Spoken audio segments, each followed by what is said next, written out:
with Phil stumbling drunkenly out of his bed, preparing in his head all the things he's wanted to be said. 90 minutes for Phil to fill with so much time to kill. He promised Chill, but all he does instead is beg and shill. The stream's online and straight away begins to wane, but all is fine as long as Charles Benignan doesn't step out of line. His content's sound mature for all to enjoy, like fresh manure, but I feel sure he ran through to feeling so insecure. The money earned from yesterday was withdrawn and long gone, as Phil's spending impulse is always set to stay on. His supports us also slow and stays so low and fails to grow. You never know, the show may turn into an easy bingo. Most TikTok across the board, we charge the word because the score can't be ignored. Just how much DSP makes us all feel so bored. To help us fight or sleep and try to keep alert to watch it creep, we play bingo, but Phil will bitch on why is sheep but also cheap. While DSP is chasing green, we're seeing green across our screen as Phil's routine predictability rivals our soul machine. He's not burping, leaning, ban. It matters not if Andrew Fanner's chatters can't see if others make him feel less of a man. Takes a drink and slaps his leg before launching into a bike, pretending there for bills when truth is there to buy a wrestling JPEG. Talks about his shitty life with Claw's cat and fatty wife and all his strife while forgetting that tits done well and they were right. With drama he will react, but as an actor it's a fact as he rehearsed to be exact in how he felt he was attacked. Pre-stream's nearly over and a win is in sight, with little white despite Phil's delight that tits were not light. We'll say alright, it is okay, and now it's time for Phil to play, but first he'll say that tits will help from being off the other day. And with those words we win again, it's never if but always when the game is won, and thanks to that we made it to the very end.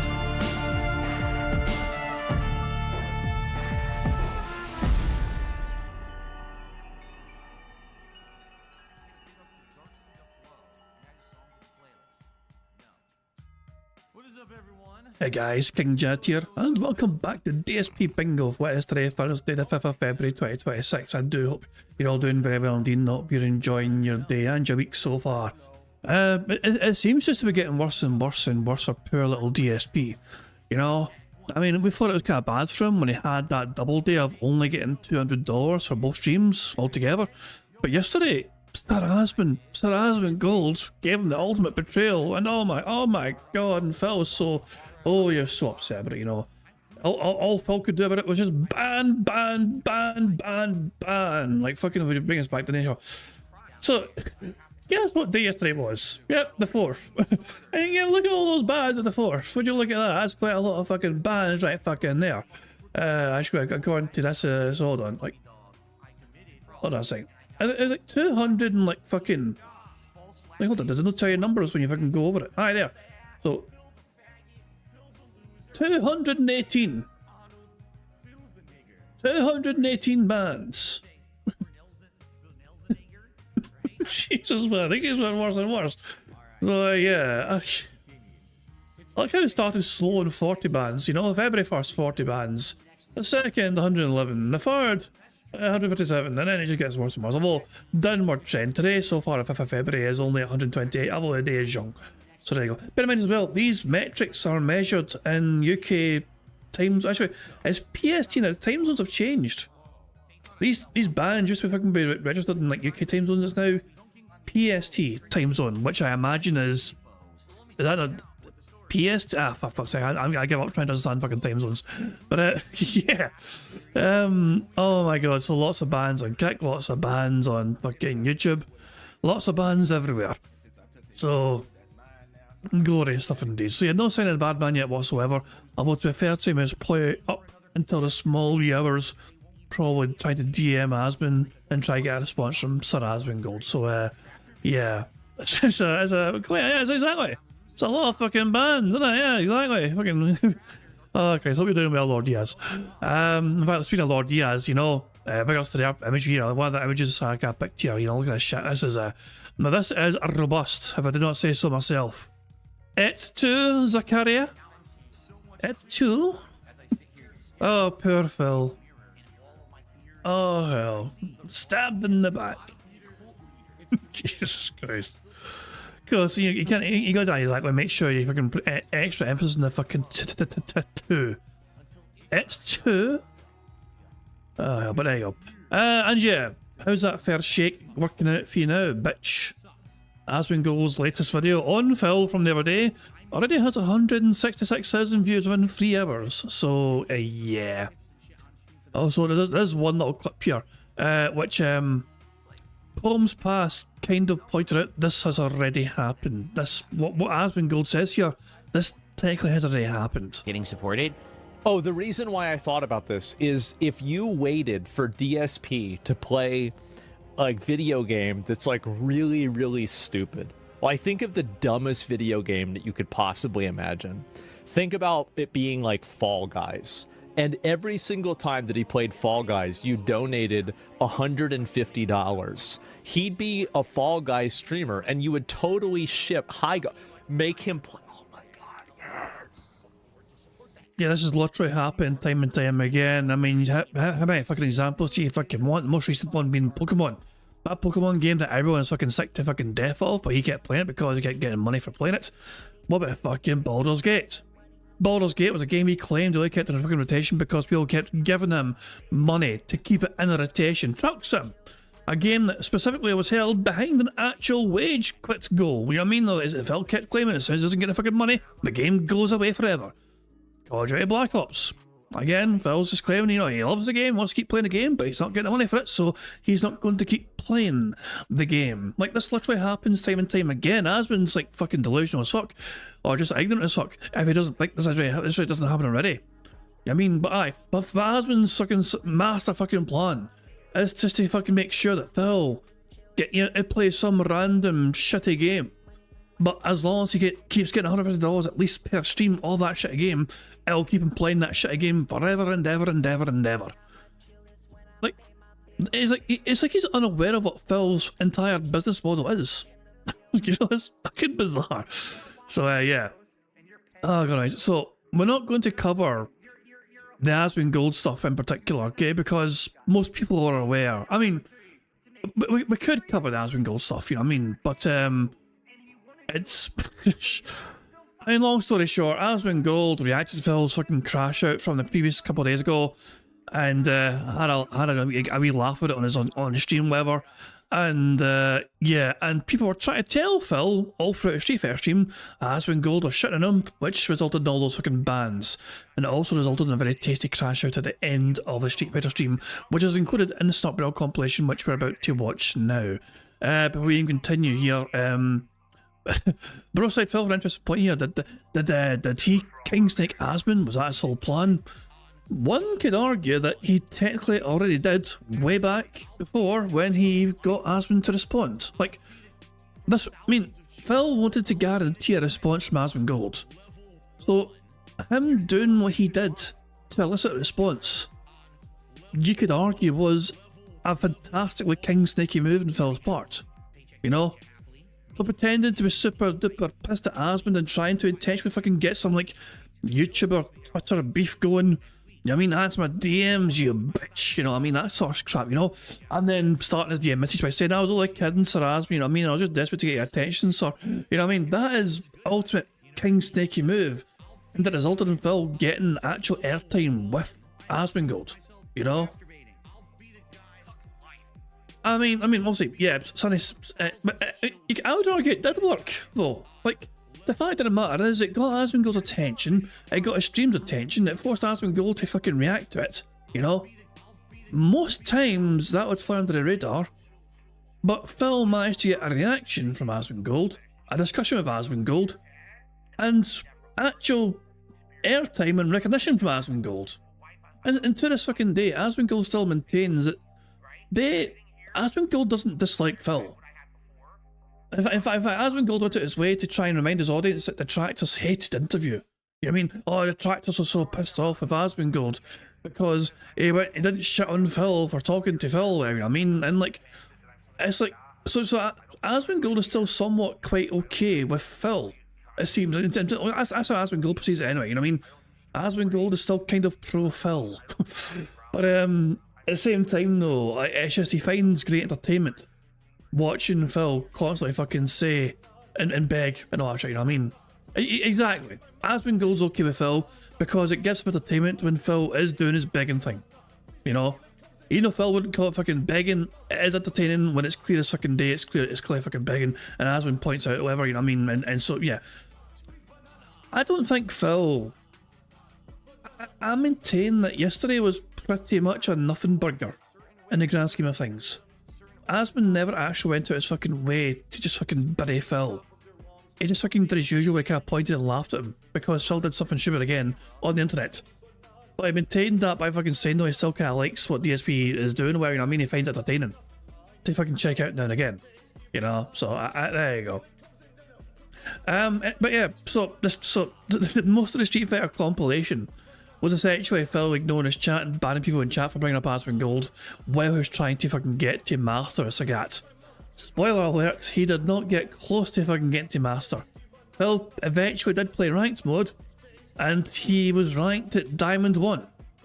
And then his very next fight, he lost and he got relegated to fucking Platinum. So Phil kept bouncing between Diamond 1 and Platinum for the longest fucking time, and then he was kind of hard stuck in Diamond 1 for a good while, and yeah, I think that's how actually Phil ended, I'm not entirely sure, but yeah. This is not real compilation, we skipped the first 5 minutes or so, because the first 5 minutes is remodeled the previous night and all that jazz, so yeah. The rest of this compilation though, is Phil getting perfectly 3 times, and losing 33 times in yesterday's Street Fighter in compilation.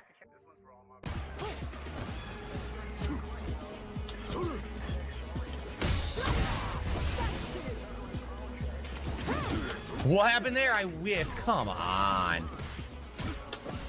I didn't do that either.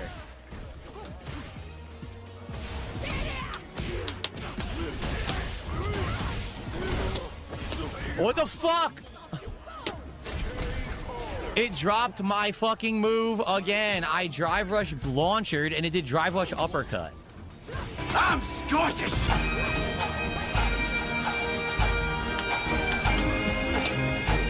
No idea why that combo did not work, because I had it.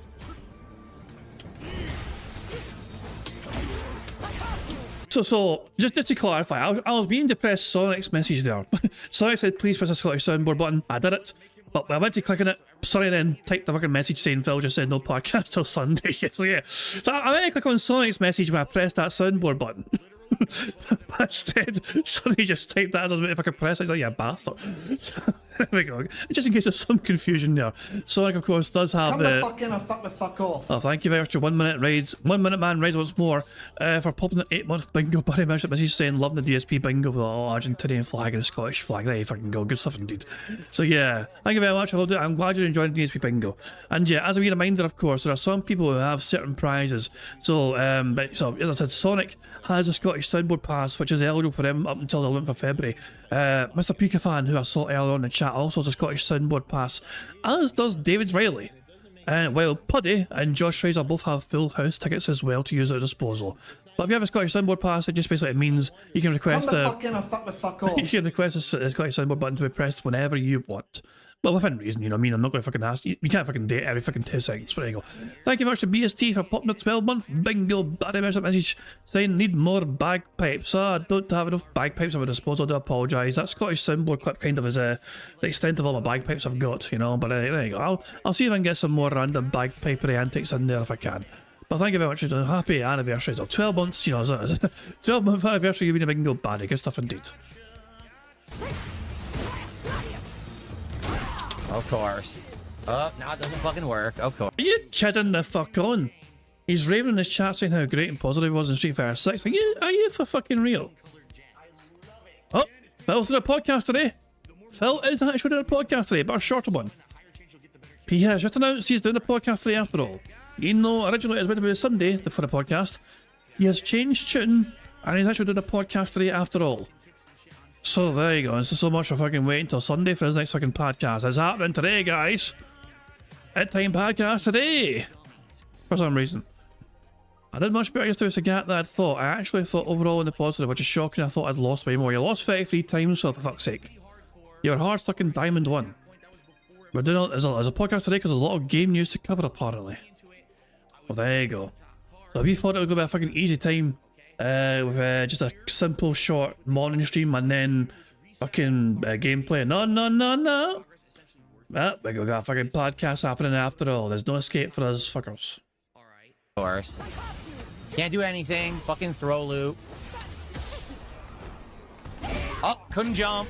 Fuck this game. Right off the bat, out of the gates, first fucking game. Why did I lose? Dropped my fucking easy mode combo that was going to win the fucking game for me. I had a giant combo going. Drops the combo right in the middle of the fucking combo. That's your fault.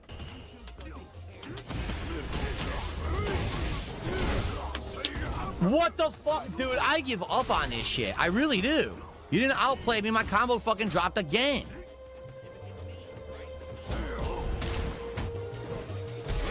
That, dude, fucking unbelievable. Why did I lose?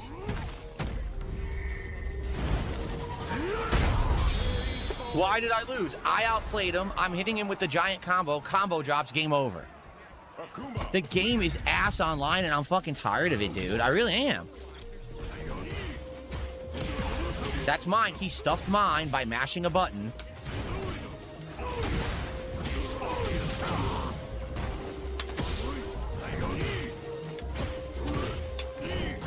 Fuck's sake, Jesus Christ.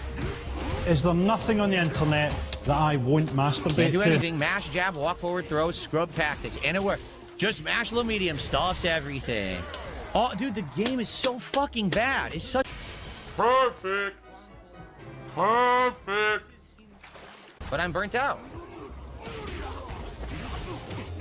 Don't know why I'm getting hit right now, because I didn't attack. It's kind of funny. There is one thing I noticed here throughout the stream, actually, because I went and watched some of the fighting stream, and, you know, obviously when Bingo finished, I still watched some of the Street Fighter stuff as well, because it is entertaining usually to watch Phil rage in Street Fighter. He bans people. Well, not ban, but he blocked. There's players who insulted him by teabagging. You know, so they were beating his arse and they teabagged him, and Phil blocked them because he thought they were being disrespectful to him. Meanwhile, Phil talks about every single opponent as being a fucking pattern playing scrub with no fundamentals, no fucking knowledge, they're fucking lucky, they're fucking abusing drive impact.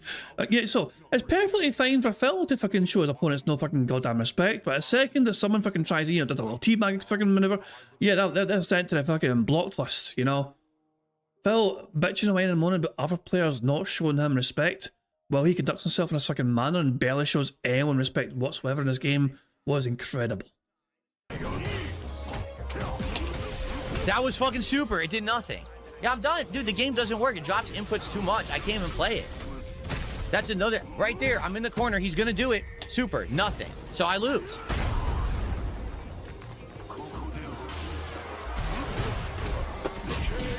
Impossible to react. 100% impossible to fucking react because the game lags. It's garbage. It's just not fun to play.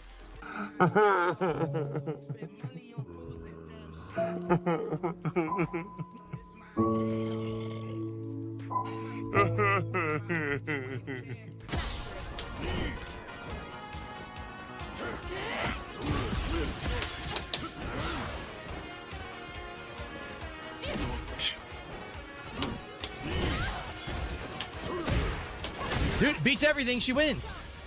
So 2 moves, spam low medium punch, beats everything, dive kick, beats everything. Nothing I can do, all your normals beat mine. So you just walk back and forth and press 2 high priority things in the middle of the screen, they stuff everything Sagat has. I can't do anything. Wow, what a great match, huh? You really outplayed me. And it's the same person, by the way, with their millionth fucking clone account. It's literally the same person. They stream snipe every time and play exactly the same and win by doing basics because the game... Why don't you back it up with a source? My source is that I made it the fuck up. Game sucks. So let me block this idiot now. Okay? Is this how you do it? This is how you do it. Okay. Same motherfucker.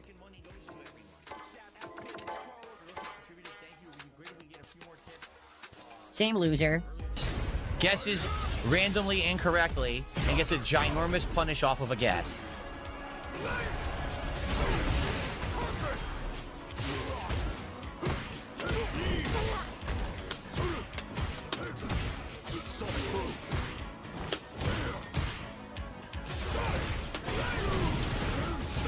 I didn't dash. I lose because the game gives me an input I didn't do. What a great game. Didn't dash at all, just wanted to walk forward and hopefully slowly jump over it. Nope. Got a dash instead.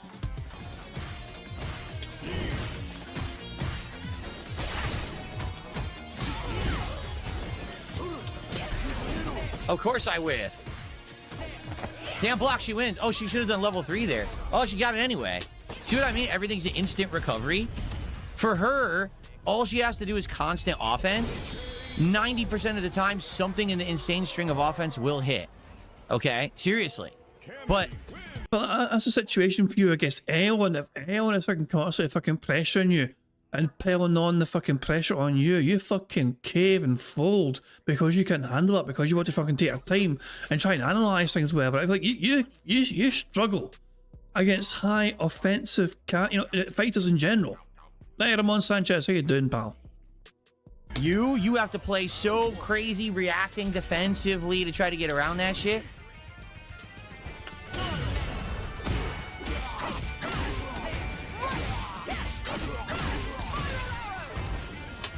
I guess. Guess wrong, bitch. Can't do anything. Oh, safe jump. Jump, it completely saved. Can't get out of the corner. Done. Pattern play win. 100% pattern play. Can't react to any of it online. All safe moves and all mix up, and there's nothing you can do besides guess correctly. I do really hope that oh god, the ribs again. Like, so at one point, 220 gave him like 500 kicks, you know, and it went and questioned something about fucking like netcode, and Phil was so salty with his answer. Like, no, you don't know what you're fucking talking about, 220. You know what I mean? Like, you know, he was so pissed off. Like, 220 is trying to fucking say that because of the net code being the way it is, dropping inputs isn't it the same issue for both players, which means it balances out in the end. And Phil's like, you don't know what you're talking about, 220. It only affects me.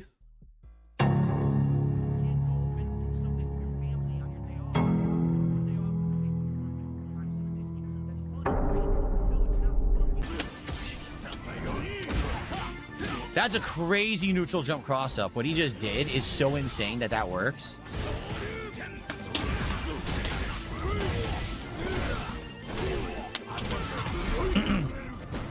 But at this point in time, Phil's still playing casual mode to warm up for this fucking, you know, he needs to fucking prepare himself for ranked, you know.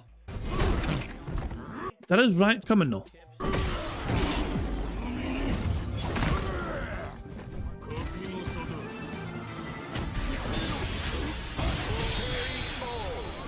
Good.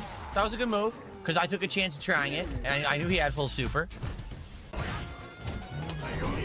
Yep. Look at that. How is that neutral jump a cross-up? Think about that. How good that is.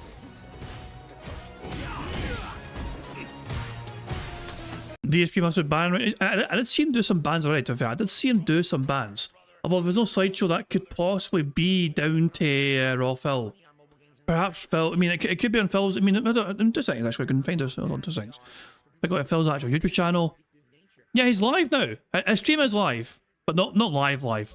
Hello and welcome to the stream. Oh my god. Some quick change of plans this morning. We are going to do a podcast, just a shorter one, but it's going to be jam-packed. Like, I have a bunch of stuff to talk about, including updates on Street Fighter 6, because I actually have the stats. You know, I'm going to fucking put him on pause right there, you know? But yeah, it looks like, okay, well, first of all, Raw Phil, I don't think we're ready for that. I don't think Phil's going to start talking immediately. But yeah, okay, hold on. Raw Phil actually has Copman time, looks like, hold on. Does Raw Phil catch him in time? I don't know. Oh, just gotta give it a few more seconds here. Hold on a second. When does Raw Phil catch him? I'll tell you what then. You know, for this first part, for the first part of the bingo, we'll use actual Phil. Okay. So yeah, for the first part, we'll use actual Phil. And then for the second part, also for the main part of bingo, we'll just, you know, we'll actually fucking use Raw Phil. So there we go. That's sick. As I made Raw Phil's not unmuted him in time. He was like, yep, that actually happened because right away they can go. So yeah. But Phil has pulled a little sticky fast one on everyone, and he's actually doing an actual podcast today after all. So yeah, we have that to look forward to, I guess, guys. Remember, Phil at first said there's no podcast until Sunday. He has changed his mind because there's things he wishes to talk about today after all, and it's probably the Nintendo Direct thing or something, I don't know. Neutral jump, it stops everything. He could just neutral jump safe and beat everything. Yep, easy mode gameplay. Did nothing impressive whatsoever. Easy mode basic gameplay beats me, because all this normal stuff mine, and he could just neutral jump the whole round. I can't do shit. Like, watch, I'll rematch him again. He's gonna beat me with just simpleton gameplay. That's the game, like right now, seriously.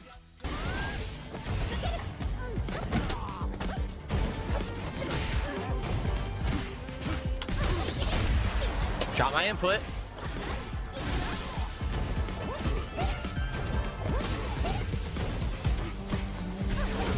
I drop my input again. I just give up. I stop caring. I really stopped caring.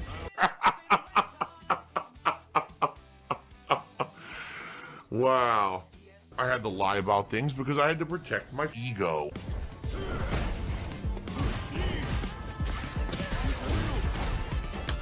Oh my god.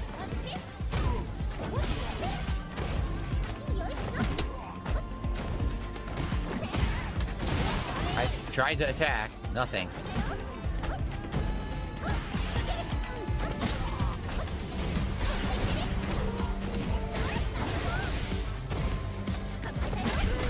I can't do anything, so I just give up. I just stop trying to do inputs. I'll fight her again if you're gonna play competently.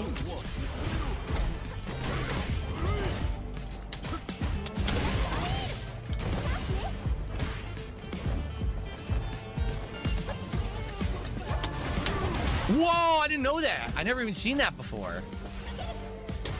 Oh, now you have. Oh, see, I never did that either. It's a forward-moving super.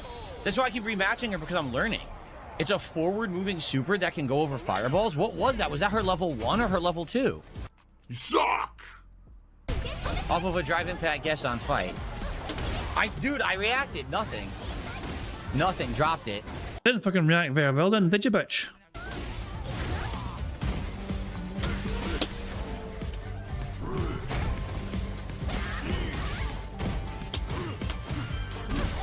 Again, dude, she just keeps spamming it now.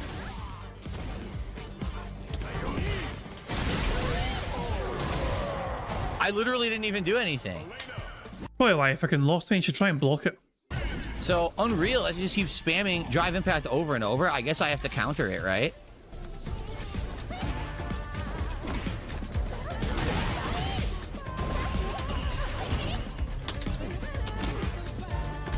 I can't react. I tried. Nothing. Drops the reaction. Can't do anything. All corner mix-up guessing game. That's game. That's it. You can't. Every time she does drive impact, it won't react. Perfect. I just cannot get a single reacting drive impact at all. Perfect.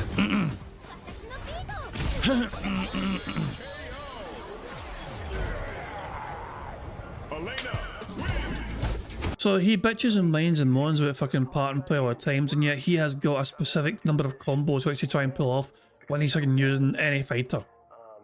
What the fuck is the difference between somebody that spans a combo in a certain situation and a pattern player? Is there any difference to that? They're gonna quit. I will keep going. I'm trying to learn the Elena match.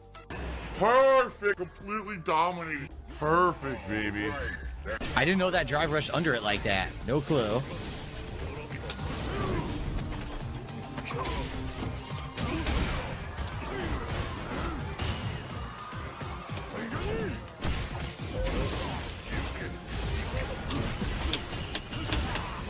What the fuck is this?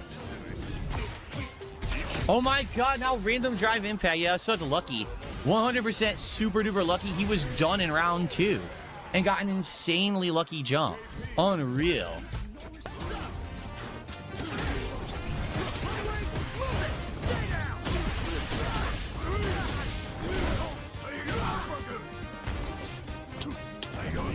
Yeah, he's gonna keep walking backwards until he gets out of range of the knee. That's what everyone does. So basically, everyone knows how to beat Sagat.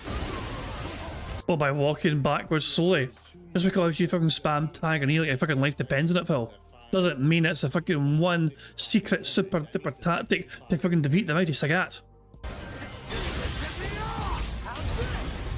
I couldn't even move. The game froze me in place and I couldn't move. Unreal. Unreal. That's it, level 3, because he mashed the button and it hits.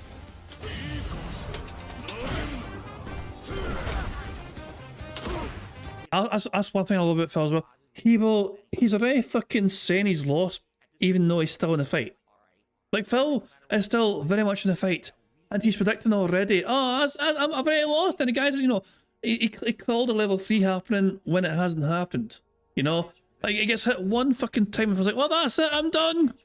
I'm about to do a big combo and I'm going to hit my level 3 and there's nothing I can do. And like, lo and behold, he in theory, he is still in a position here, especially now when it's not over and he's on the offensive where he could very well win.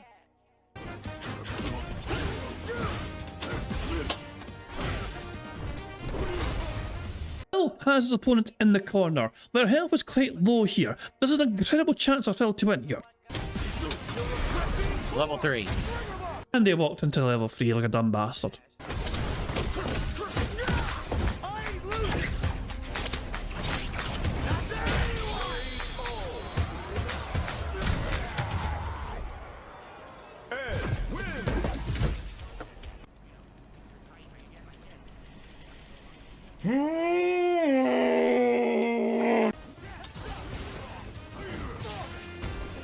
This is all casual mode, remember? This is still casual mode.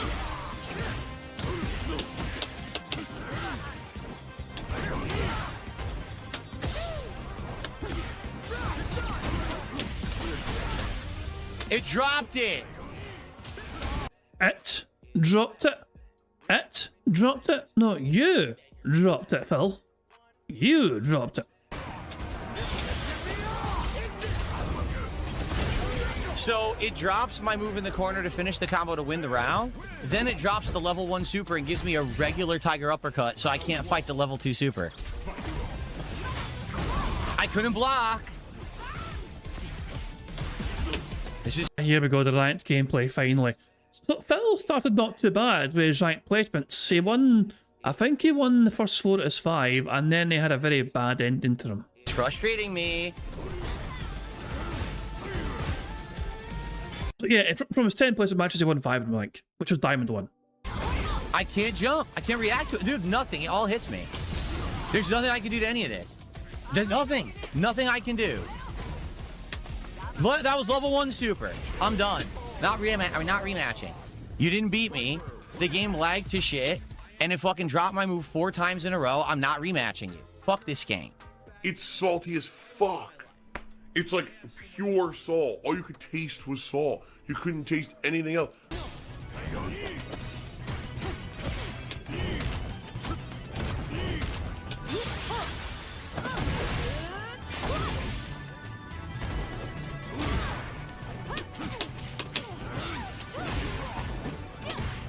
Couldn't do anything.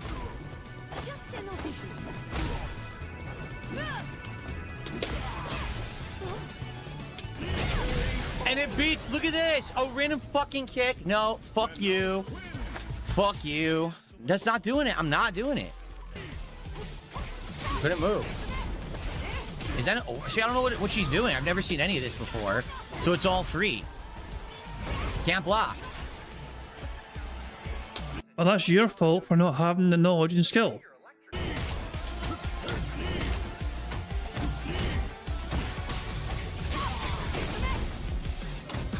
Is that, see, I don't know what that is. Is it overhead? She's hitting me with stuff I've never seen before. I don't even know if that's an overhead. So I'm not even going to bother. He got a Kami in placement matches? Oh, he's fucked now.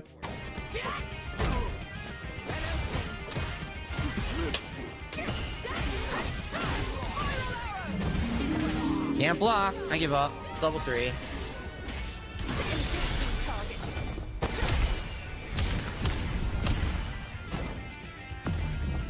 Locked on.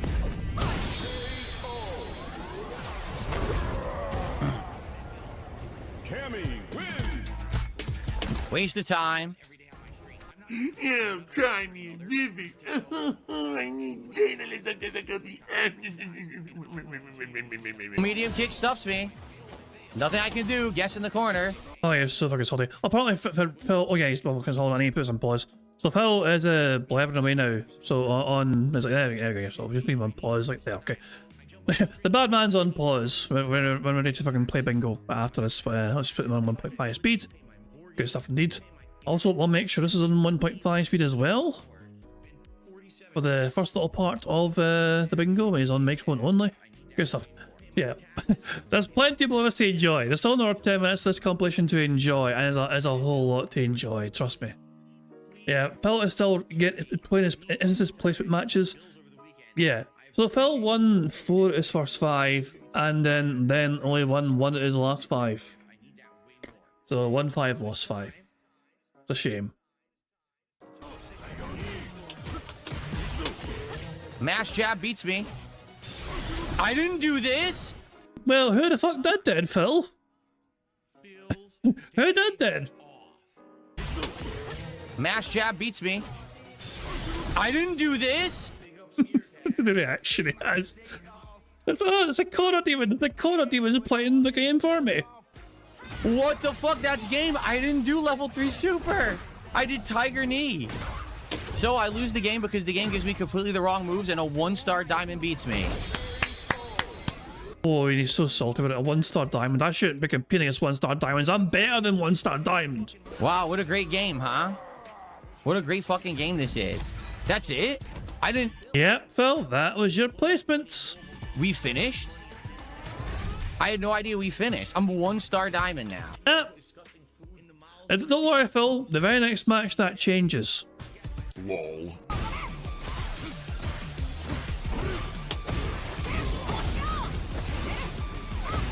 Yeah, I don't know what to do.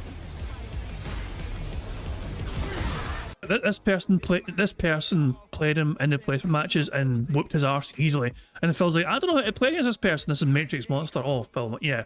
So Phil would get his arse whooped in this game as well in his match, and he would get demoted to platinum.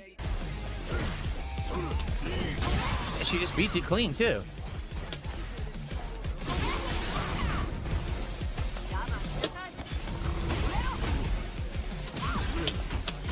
I couldn't even get the combo. I drive rushed, just went for a simple combo. It came out so late. I couldn't even get a jab after a drive. There it is. 5-star platinum, baby. So Phil would go down. So he would win one and lose one. So like the next time he fucking played, win, get back to diamond. Then the next one he'd lose, and then go back to plat. But for the most part, though, Phil stayed in diamond 1. Drive rush.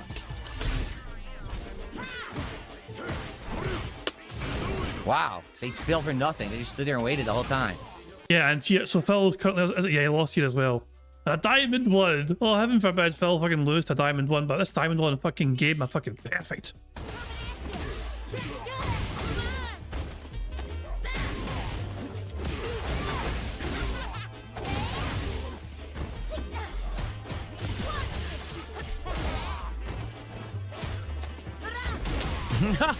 100% pattern play in the corner. All I could do is uppercut. That's it. EX up. Perfect KO. Yeah. That's what I'm talking about. Perfect KO.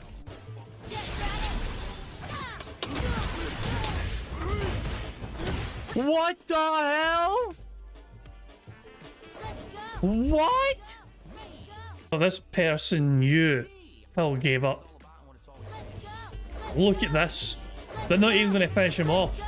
They know he stopped playing. They know he's angry. They know he's upset. You tell me what's going on. So he's just... I couldn't even do the combo. They're just having fun. It's insanity. What's the point of playing? When your opponent knows you've even given up and are just fucking letting the clock play out, that's just utter disrespect.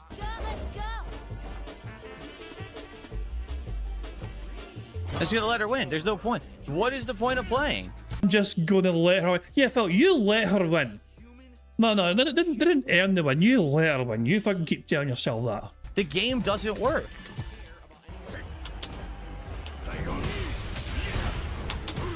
I couldn't punish that.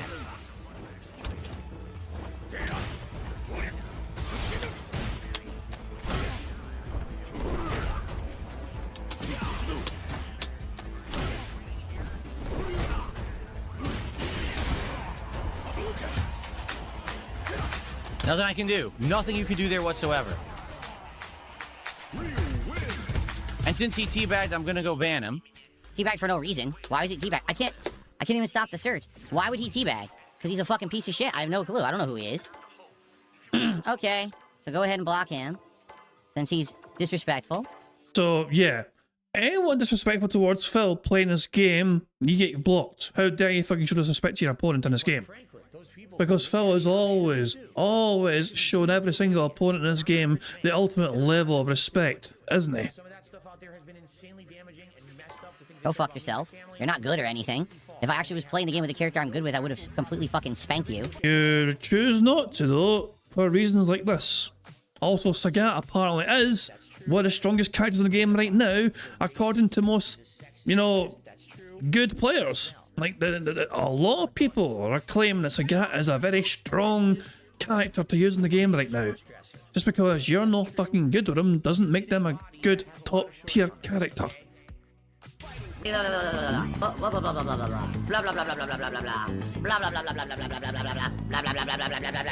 I'm just like him. I'm the white LTG. Everyone knows this. Mash jab works.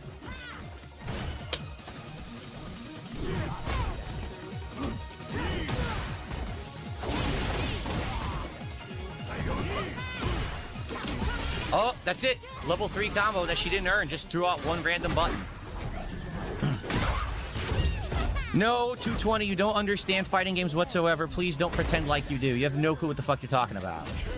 Zero. You literally have zero idea what you're talking about. So it doesn't go to great, fantastic. So, as I said, 220 had sent a kick, like $5 in kick support, saying, wouldn't it be the same for both players when it balances out for the netcode connection?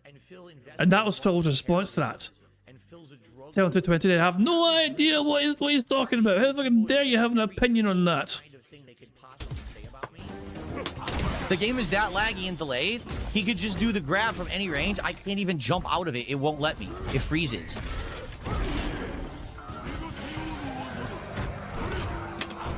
Great.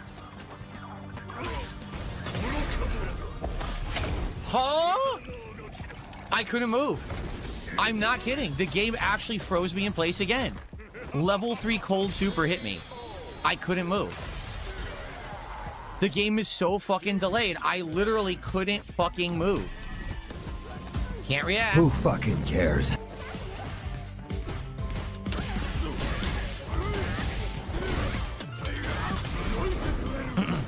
Literally one pattern of pushing me to the corner, mixing up, that's it. No skill, didn't counter hit me with anything. But look at my health.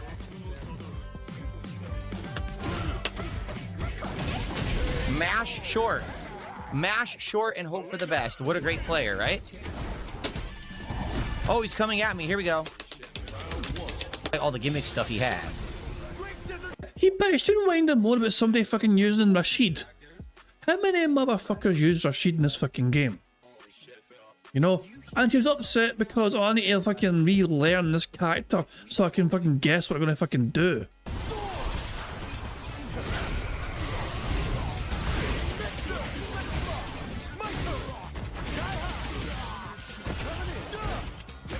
I didn't do anything. Yeah, he jabbed me and it hit me.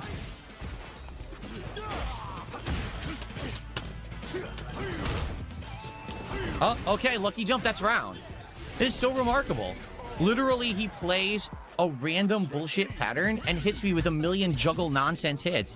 Whining, complaining.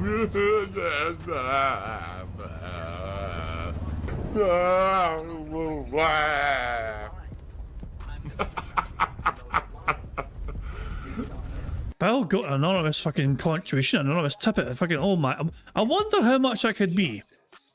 I mean, okay, is it the usual amount?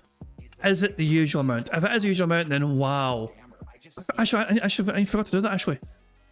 I need to add him getting a fake tip to the fucking list of bingo potential things. I forgot about that. I meant to add that yesterday. Gets fake tip has been added to the list of a list of possible bingo things. The squares, you know, so fucking yeah, there we fucking go. Good stuff in there. So yeah, that is a potential bingo square for future. For Phil to get a fake fucking tip. I was meant to add that before, you know, I forgot. So I just fucking put it in there. So it could be a possible bingo square today. I have to wait and see. Jeez, anyway, this compilation is almost over, but yeah, as you can tell, Phil didn't have a very good time. Okay.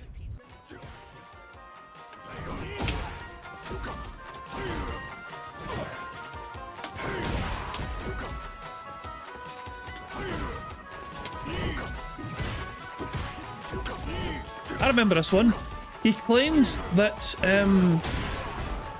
it was a weird thing.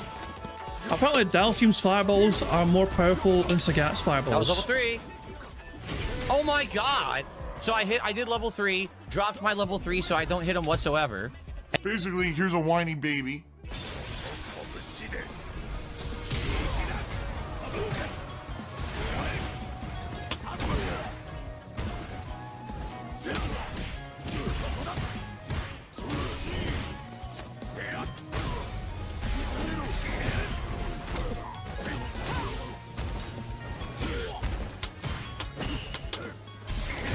Dude, again, yo! He can literally just do drive impact from anywhere. I do it, nothing. Every single fucking time, dropped input, can't counter drive impact him at all. Never.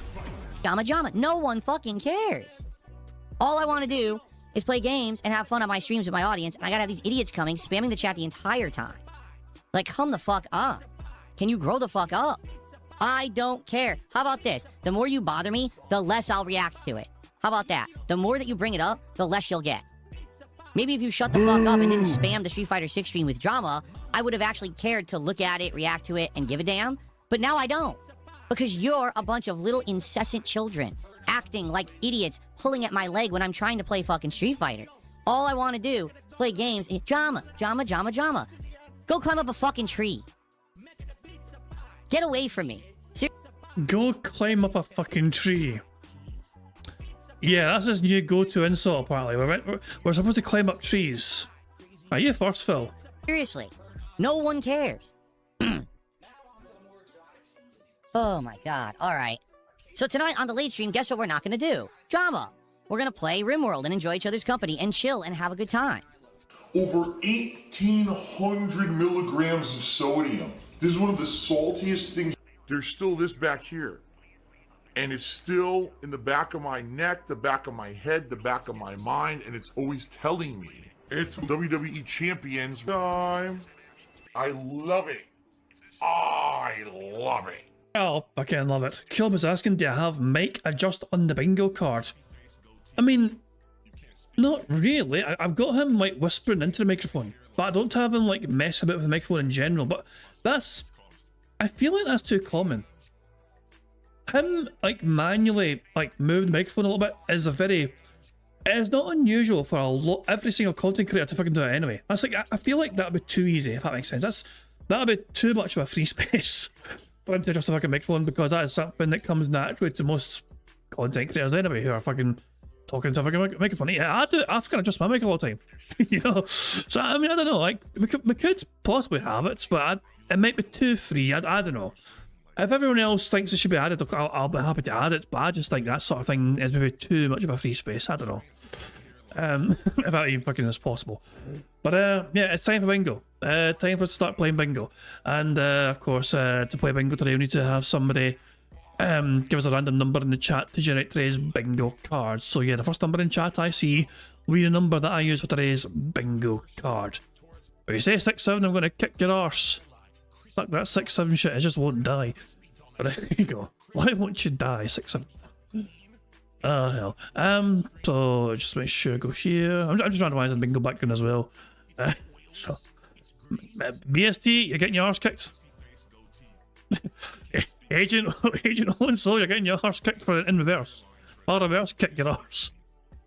Oh yeah. I might just fucking, fuck it. I'll pick the fucking number in. 90210. I'm picking a fucking number. Unless you're 6-7 push. 90210 is the number I'm fucking picking. Right, we need Phil to say and do. There you go. It's Jesus, man. We need Phil to say and do the following on today's bingo card. We need Phil to point at the camera, him discussing politics in some manner, him doing a wire T pose, him saying example, and chill.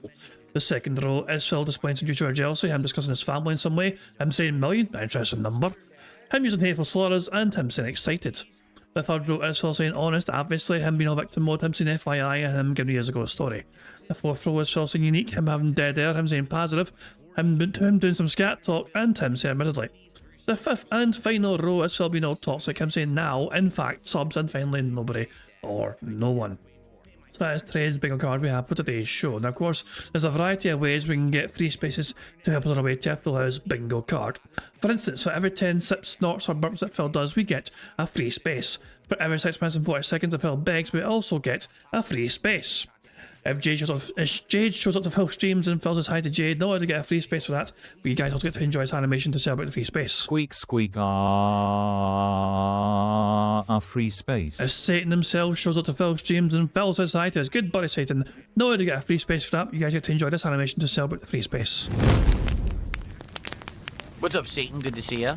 Of course, that's all the ways we can get free spaces, courtesy of Phil Satan, doing things like you guys as well are responsible for ways we can get free spaces. For example, for every 5 new or renewed members we have, the bingo streams, we get a free space. We've had 2 so far, courtesy of 1 Minute Man Raids Once More and BST popping the membership messages. For every 5 super chats we also get a free space. For every £5 in tips we get, that's also a free space. And also these also add up and double as well, not just, so yeah.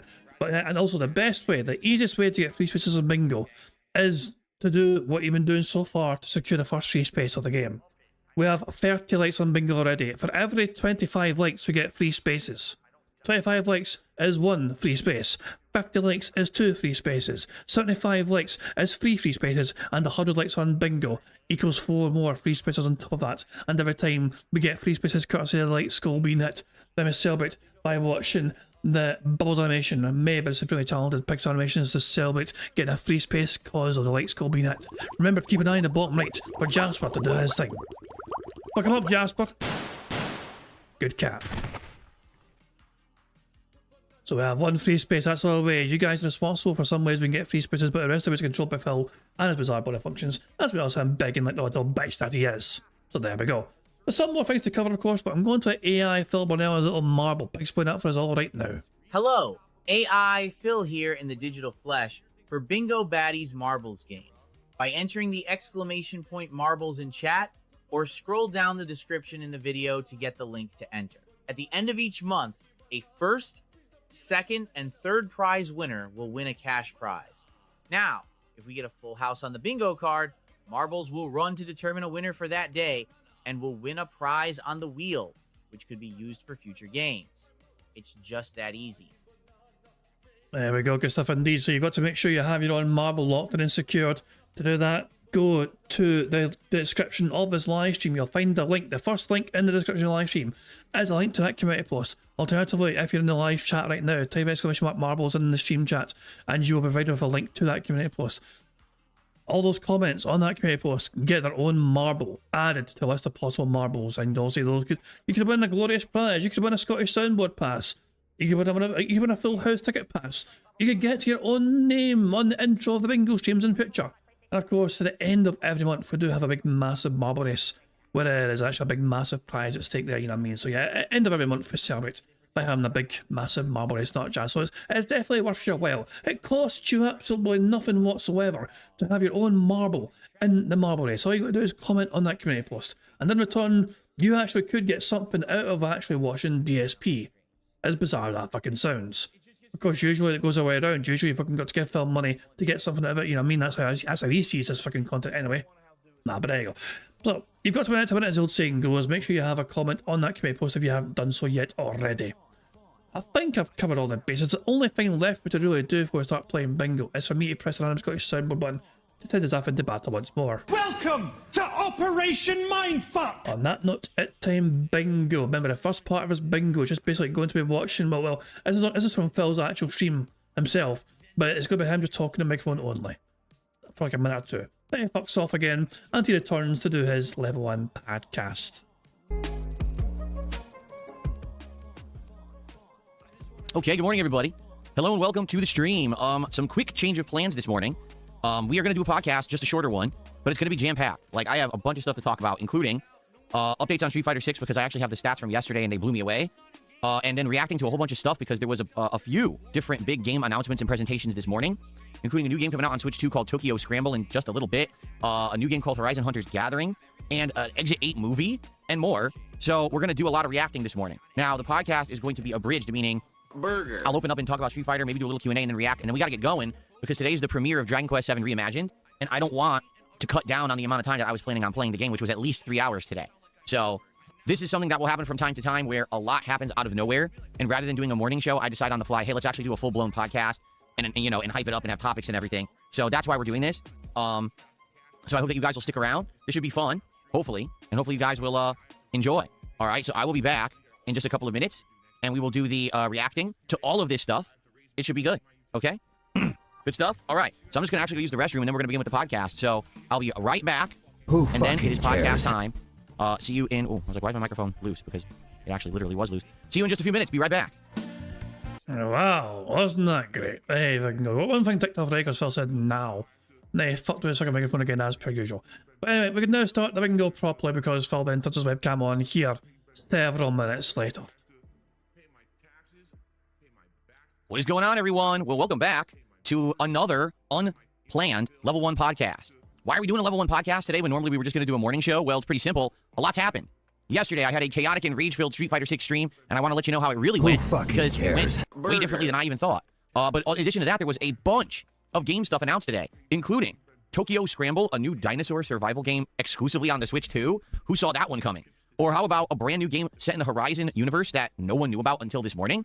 Plus, there's a movie based on a game that we had recently played, and it's pretty much like the last thing I would have thought ever would have been made into a movie. So, we got a lot to talk about. I'm sure there's going to be even more because apparently there was a lot of like digital events and things that took place this morning, bizarrely, on a random Thursday.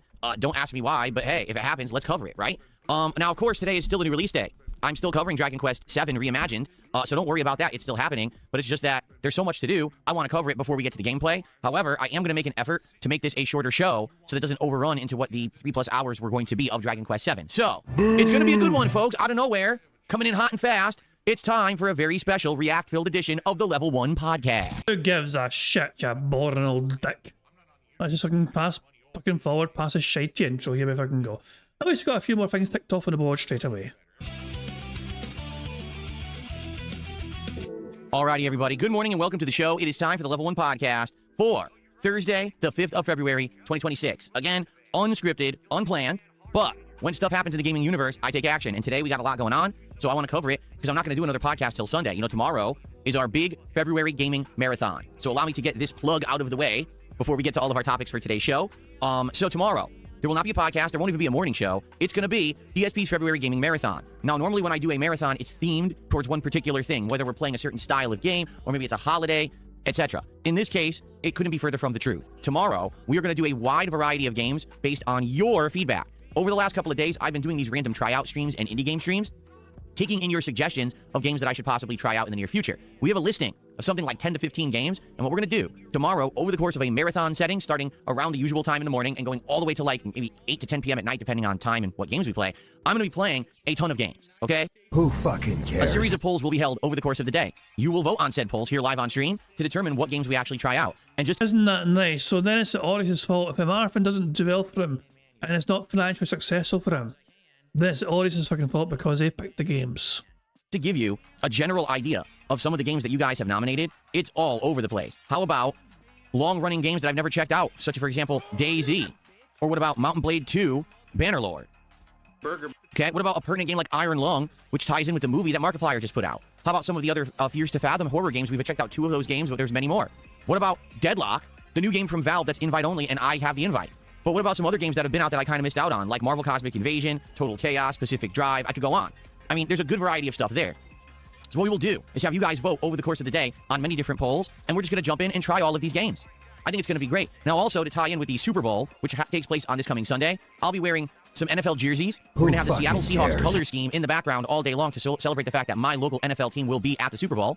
Also, there's going to be food and booze. I'm actually going to be drinking all day long, and I've got a bunch of different stuff. I got a couple different like whiskey mixers to try. I've still got those cut waters. We've still got the peppermint liquor from back at Christmas I could still drink some of. So we've got various things that I'll be partaking in over the course of the day to keep the buzz alive, and my wife and I are going to be ordering out some food during the day as well. So it's going to be a really fun, awesome day-long stream of content gaming, and basically the goal is to have some chill fun with the audience all day long, but also to perhaps find some more games, hidden gems, and things that I would want to do in the future as a playthrough. So it should be an absolutely great day, and if you can make it tomorrow, I certainly hope that you will join me for the marathon, which will be going on all day long here on the channel. Excellent. All right, let's quickly say good morning here to everyone, and then let's jump right into our topics, because like I said, I don't want this stream to go too long, because I want to jump into Dragon Quest VII Reimagined and still get around 3 hours of gameplay in here today, okay? Okay, so who do we have? First of all, let me get rid of the idiot spamming with his sock account. Good morning to everyone. So the idiot in question, of course, is the person in the YouTube chat saying you have the camera set up to show your Street Fighter 6 inputs. Don't duck me. I'm sure your boys will ban me for this message. And yeah, they were right. They're absolutely fucking right. Phil could very easily show his inputs on camera, but refuses not. But he chooses not to because he must have excuses that nobody can fucking debunk. You know. And never mind fucking telling, oh, you can look at the inputs in the game. No, people have tried that excuse before. If you tell Phil that the inputs in the game showed Phil button mashing, he will tell you the game is lying. And the game is trying to guess your inputs sometimes. And so using the replay feature in Street Fighter 6 is apparently incorrect to do, because it is not truthful and honest of what you actually pressed. You can't win with Phil, you know what I mean? All the ways that he could... There are so many things that Phil could very easily do, admittedly do, to prove he's pressing certain buttons in the game, to back up his claims he's fucking making. But he doesn't do that because he knows it would fucking debunk his fucking narrative. Everyone, who do we got? We got Apollo. We have the Purple Code, Chris, Remix, Puck Wudgie, what a name. Cody Jones, how you doing? Who else do we got here today? You're Not Funny, Dungeon Keeper's Mistress, and Velocity, Rose Diamonds, Banana Jose, John. Does this look normal? Good morning, everybody. On the kick side, who do we got? Brandonson, Power Augmentation. Oh, I like that name.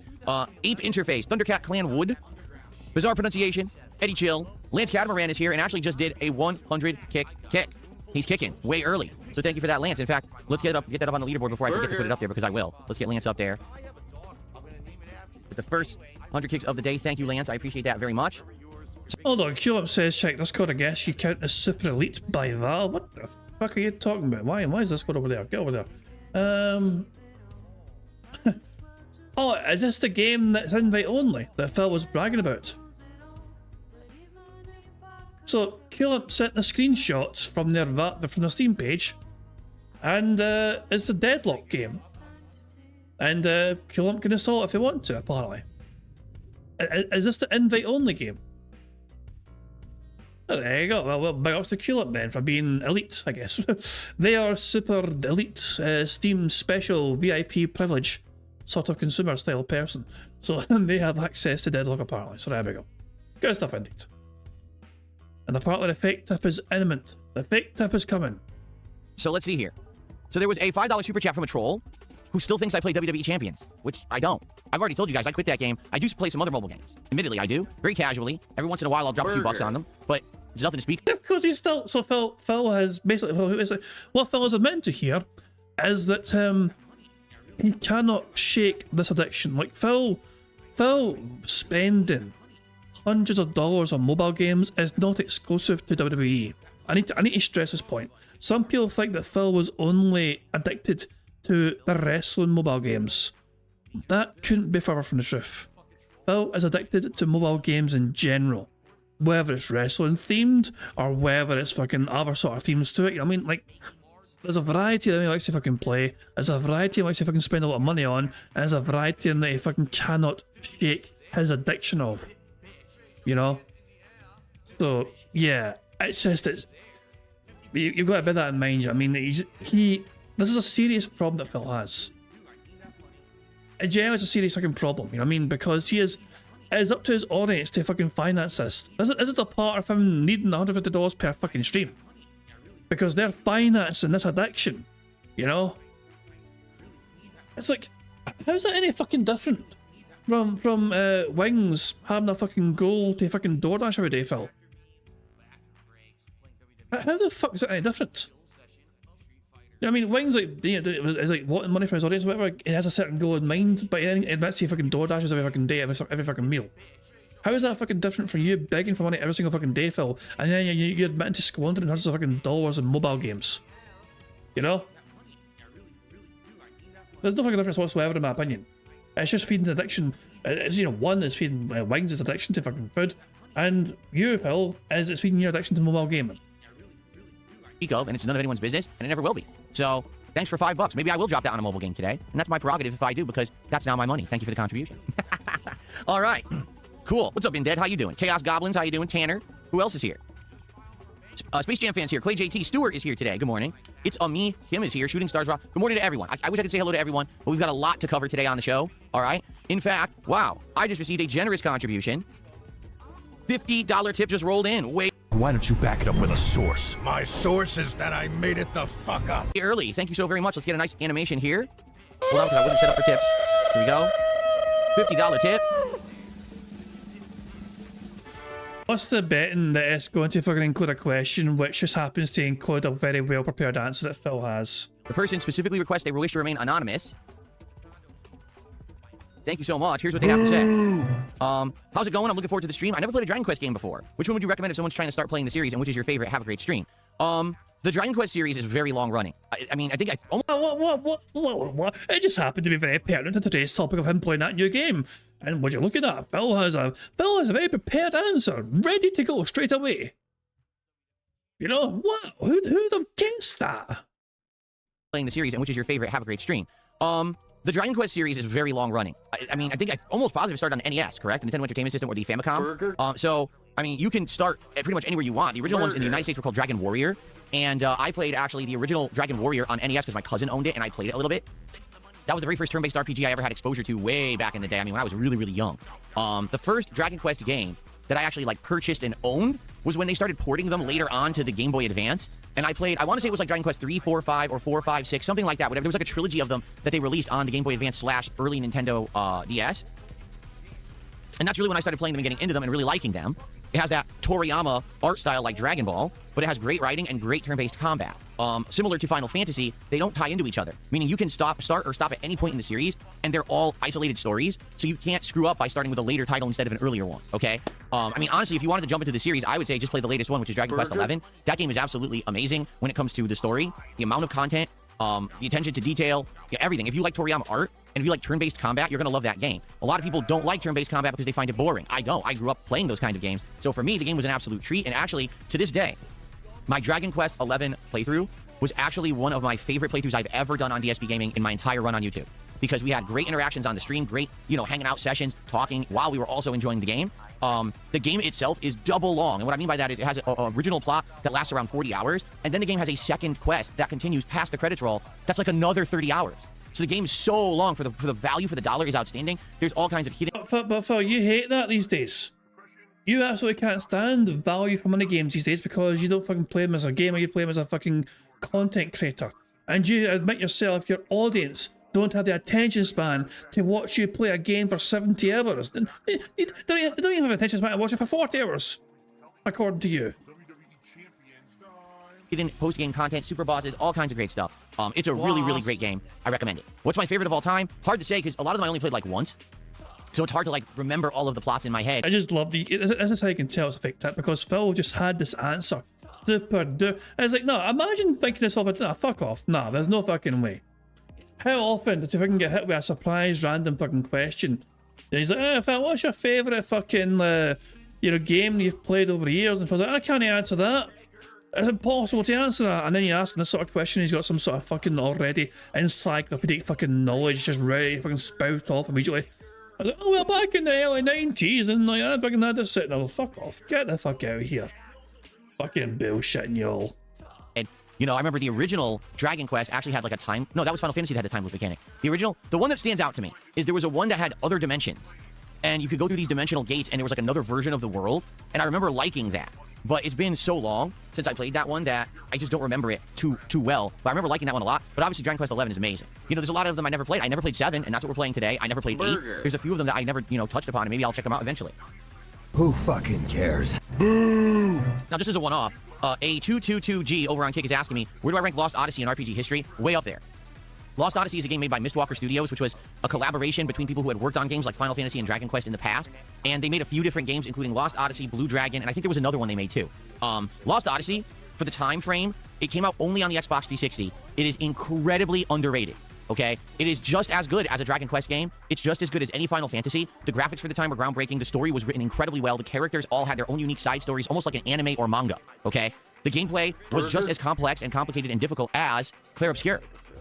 In fact, the devs of Clair Obscur actually cited Lost Odyssey as one of their major influences when making their game.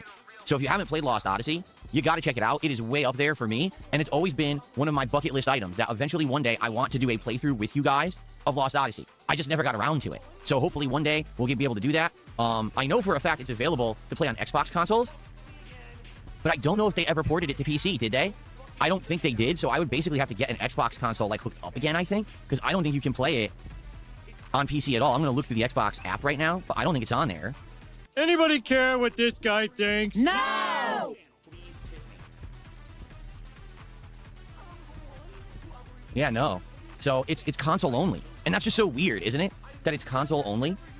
And they never really did anything to try to port it so that a wider audience could play it. So no one who owns a PlayStation and no one who's a PC gamer ever could play it. I know he said a wider audience, but in my head, I heard him say whiter audience. Wider audience could play it. So no one who owns a PlayStation and no one who's a PC gamer ever could play it. I guess one day maybe we'll have to figure that out. I do still have my Xbox Series X, but it's downstairs in the living room, and my wife uses it from time to time. Maybe we have to bring it back to play Lost Odyssey eventually. I don't know. All right, well, thank Are you able to support it and carry that all the way upstairs by yourself, Philly boy? you so much for the $50 contribution this early. That is absolutely amazing. Also absolutely fake, so yeah, good one, Phil. Hold on. Excuse me. Someone tipped $1.97. Don't ask me why they tip $1.97. I literally don't know. It's supposed to be the same person because they've done it. We weren't asking why. You're the only one, Phil, that is asking that. You're the only one that can see the dollars. Like, we can't see tips. You're the only one that can see tips, apparently. So nobody apart from you is asking why they tipped $1.97. 2-3 days in a row. Saying, I appreciate you staying out of drama and focusing on games, keeping a cool head, focusing on the future. I'm looking forward to DayZ because I'm a huge fan of that game. Go Seahawks. All right, thank you so very much. I guess we'll just count it as $2. I'll give you the benefit of the doubt and round up to 3 cents. Benevolence. Oh my god, the magnanimous nature of Phil Bornelli rounded up 3 fucking cents to $2. Oh, but I feel so bad for making fun of him for all these years now. Clearly he's a fucking wonderful human being. He rounded up $3, 3 cents, guys. 197 counted as $2 fucking dollars. We were wrong about DSP all this time. My god. There you go. Okay.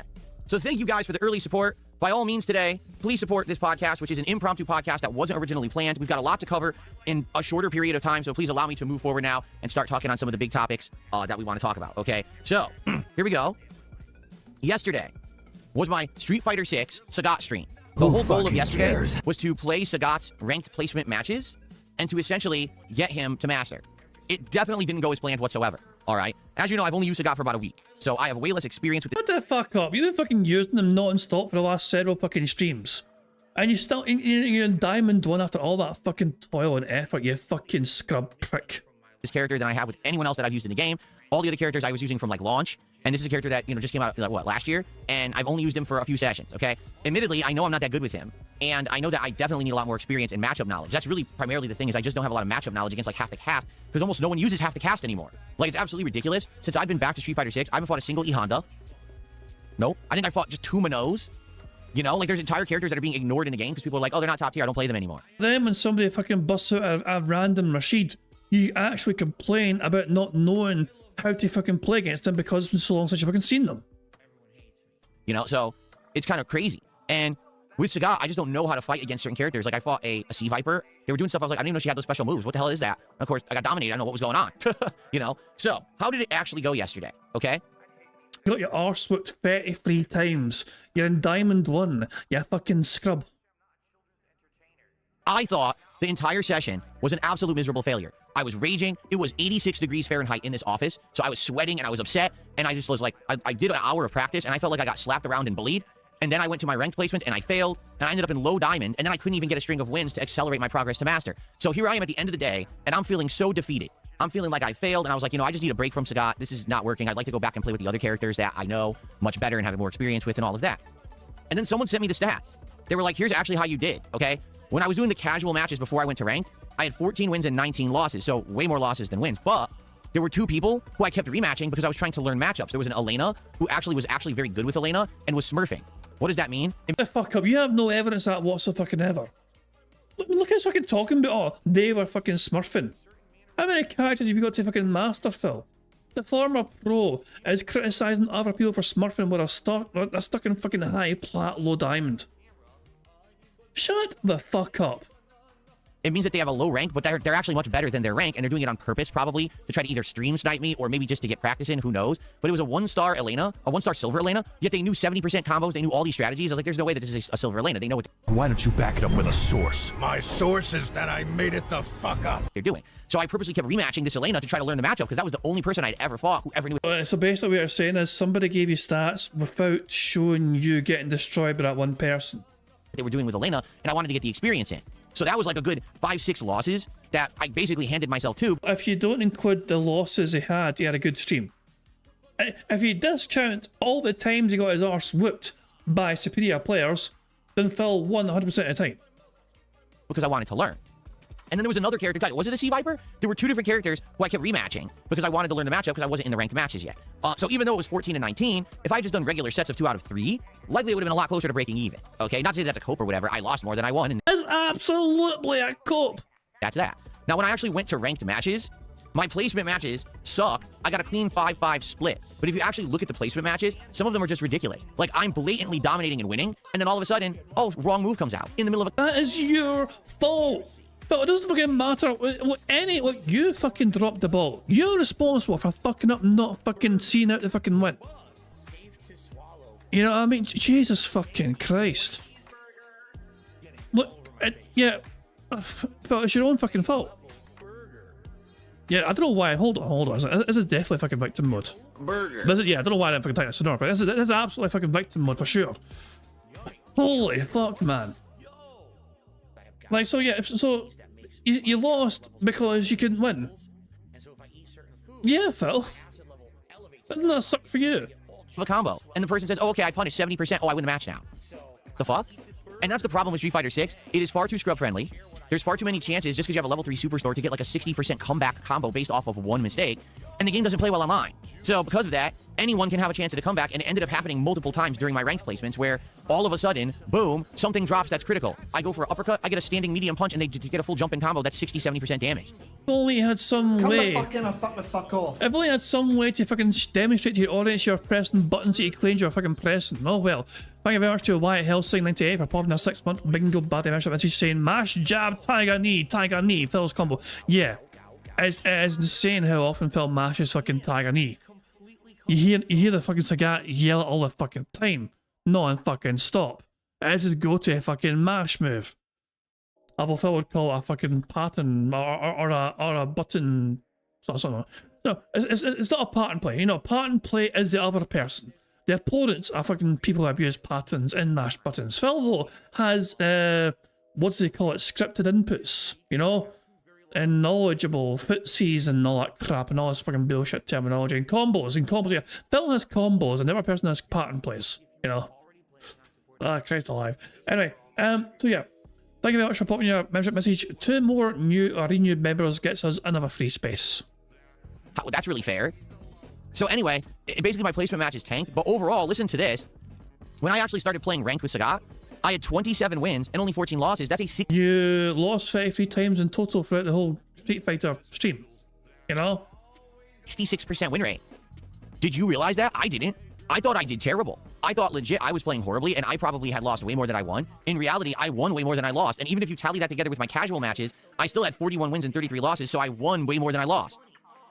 So there you go. Again, did it seem like that? No. And I think it's because the hope was that I was going to do really well in my ranked placement matches and get either to high diamond or master. And when you're starting at the bottom, it feels like you lost, right? Now, the good news is with the way that they have actually built Street Fighter 6 now and updated the game, if you get a 10-win streak, they give you a ridiculously inflated number of points, and you basically jump an entire star level.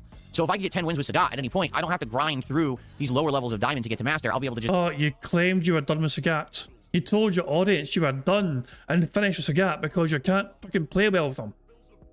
So you're gonna fucking go back and you word to your audience and lie and go back to Sagat after all? Turbo ahead. And in fact, when we ended the stream, I think I was at like 5 wins or 6 wins or something like that. So very well, next time I play with Sagat, I might actually just get him right to master within a few matches, okay? But yeah, it was very frustrating.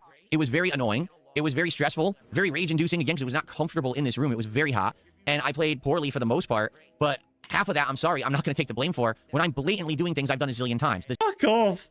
But you're the one who's playing, you're the one who's fucking playing the goddamn game. What the holy shit. Holy fucking shit. I'm not going to take the blame for it. Who's the blame? So it's Street Fighter's fault. It's Capcom's fault. It's your opponent's fault. It's the internet's fault. It's Comcast's fault. You know, whatever. It's the Gat's fault. You know, there's no yellow paint in Street Fighter. Boo fucking who? The same exact combo I've done a million times. This time the uppercut comes out way later. Million! What's a million? Hurry! Burger. This is a strong bingo card, I must say. And Dan, yeah. Interesting number, isn't it? A very interesting fucking number, him saying fucking million. Jesus! Alright, so ladies and gentlemen. 6 million. 6 million. That's a pretty interesting number, isn't it? 6 million. But guess what? You're wrong. It didn't happen. You're making it up. Right? You make that shit up. No, how about this? Banned. Gone. Forever. Because I don't put up with your fucking bullshit. Now that was good. Now that was a fucking good one. The bar's being raised. Ah, good stuff indeed. And Chris is actually saying, how is Steve, by the way, not seen him? Steve was in the chat the other night, actually. So, yeah, he gave us wee updates on how things are going through his end. As people might remember, Steve underwent some surgery on his back last year. And the recovery process for that is quite a long, difficult one. And from my understanding, from what I read in the stream chat, because obviously bingo's happening at the time, so I was trying to keep, I was trying to pay attention to bingo as well as pay attention to chat. But I think he's had a wee bit of a setback in his recovery because of the way his spine and his back is like, it's like it didn't set properly. Like, it's like, you're hoping. There has been a setback in Steve's recovery, which is a terrible fucking shame, of course. I mean, and that in itself, also setbacks in recovery from serious operations. I mean, it's a lot of us have been in that situation. Yeah, I mean, and it definitely is difficult to kind of take that on board. You know what I mean? Like, especially if you've been listening to what a doctor tells you and you're trying to fucking do what you're told, and you're still been told as a setback, there's a setback with that, you know what I mean? So yeah, we certainly wish Steve all the best. You know what I mean? We send nothing but obviously positive vibes and all the best for him to hopefully recover sooner rather than later, you know what I mean? But it was very good to see him in the bingo chat the other day. A lot of people were very happy to see him as well and passed on the well wishes and all that jazz, so there we go. So yeah, it's something that, I mean, I don't know about you guys, I tend to try and keep in touch with people. If I haven't heard from people in a while, I will try and send a wee message to them, to reach out to them. Like, it's probably more people. I could probably do this for more people. I do it to some people, I don't know if I can name names, but Steve is one of the people I have made an effort to just kind of keep in touch with on Twitter now and again. Because as well as also get them going through the surgery with their back, they also lost their pet cat, and they passed on, but yeah, and which is also, it's always devastating to lose a fucking pet, especially after all those years of companionship, you know what I mean? So yeah, that also got in line with him trying his best to recover and have setbacks with his like recovery from the surgery. Then his fucking cat as well, but passes as well. And it's just obviously that's a double whammy in terms of like just getting all that, you're just dealing with all that shit at the same time, It's difficult to fucking take on, But yeah, so I keep in touch with people if I can now and again on like Twitter, for example, just to kind of keep in touch with folk, And also some people I hear back from, some people here I don't hear back from, you know what I mean? Which is it's the nature of fucking beast. Some people move on from being detractors, you know what I mean? But Steve is one of those guys. So I made an effort just to kind of make sure keep tabs, keep in touch with, just to kind of see how he's doing or whatever, you know what I mean? Because he is missed from the scene, you know what I mean? Steve was a fantastic person. Also, he's a regular feature, and that being said for so long. Also, before his surgery happened as well, you know what I mean? And I mean, it's always good to get his insights and things, you know what I mean? Because just obviously with his educational background as well, the psychology kind of animal, the side of things, you know what I mean? But yeah, I always appreciated Steve's inputs on the tractor things, you know what I mean? And it's always good to see him around as well. So yeah, hopefully Steve will be doing better. So yeah, but as I said, Chris, he was in the chat the other day, so it was a nice pleasant surprise to kind of catch up with him in chat. So there we go.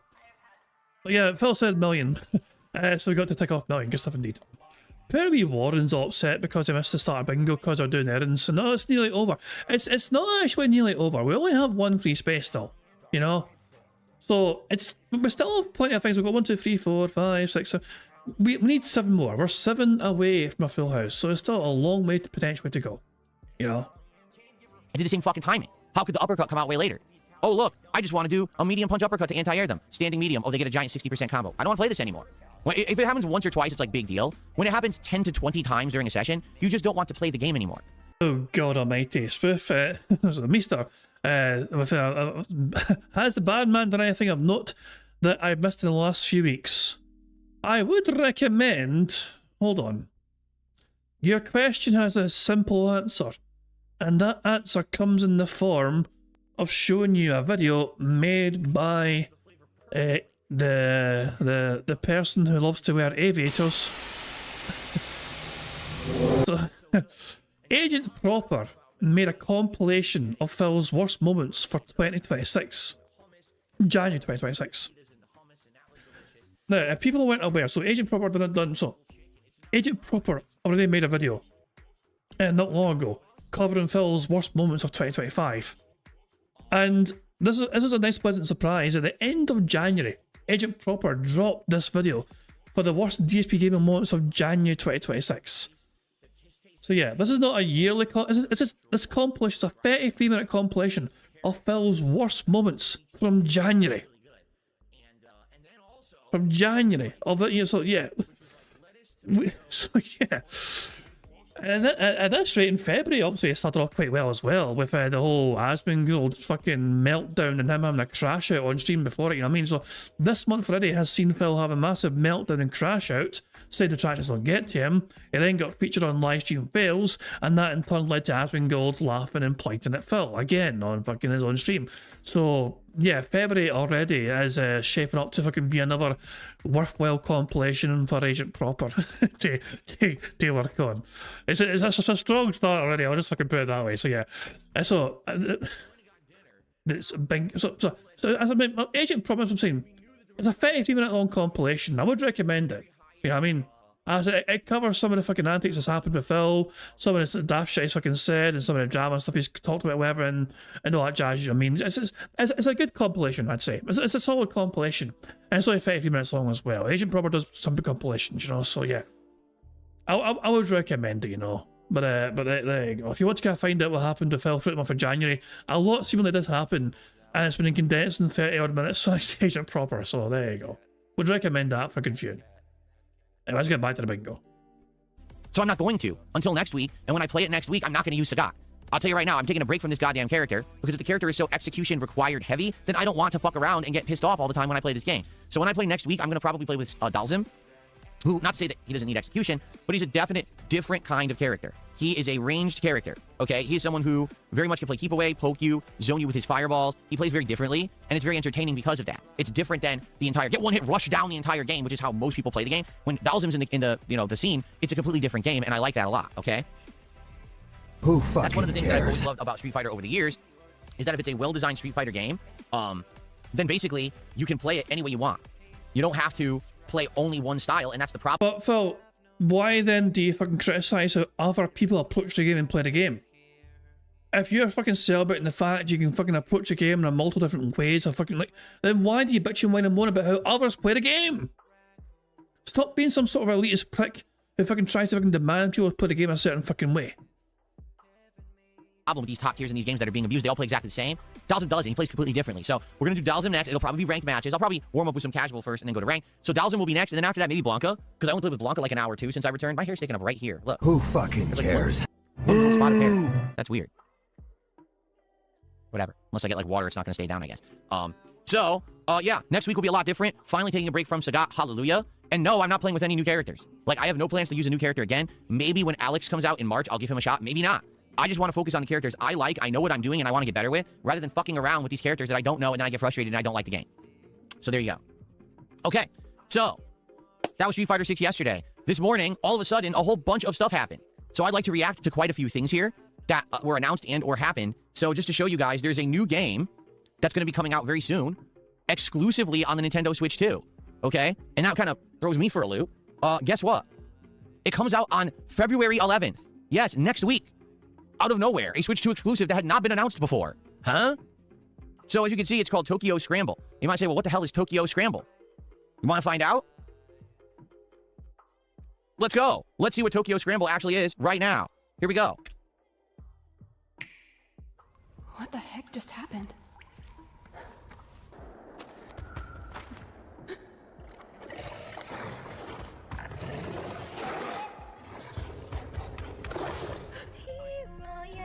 You've got to be kidding me. What is that thing? Subway sesame, huh? Maybe this is just what I need.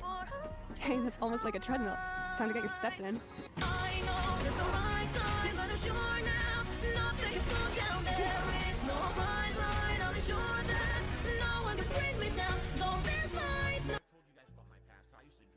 Are they seriously combining survival horror with dinosaurs in modern Tokyo with a teen angst storyline? Is that what they've done?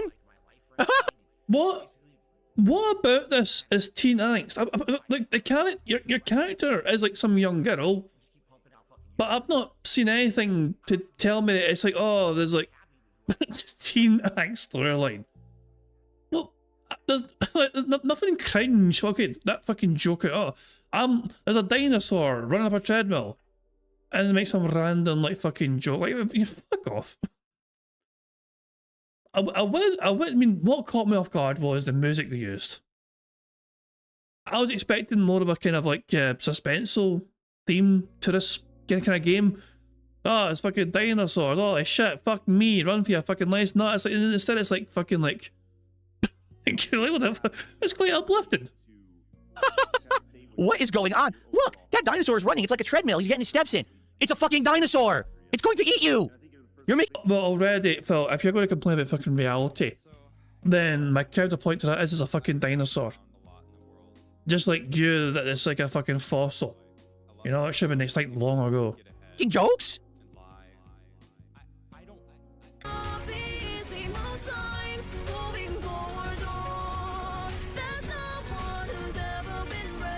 What is this song? If I was about to tell you right now, guys, I'm going to reveal to you a dinosaur survival horror game. Would you expect that this would be the song I'd be playing when I showed it to you? It certainly was unexpected for me, but it's not putting me off the game. There's nothing so far in the game which has kind of made me think, well, I'm not going to play this game. The music's shit. They picked a bad theme song. What is going on?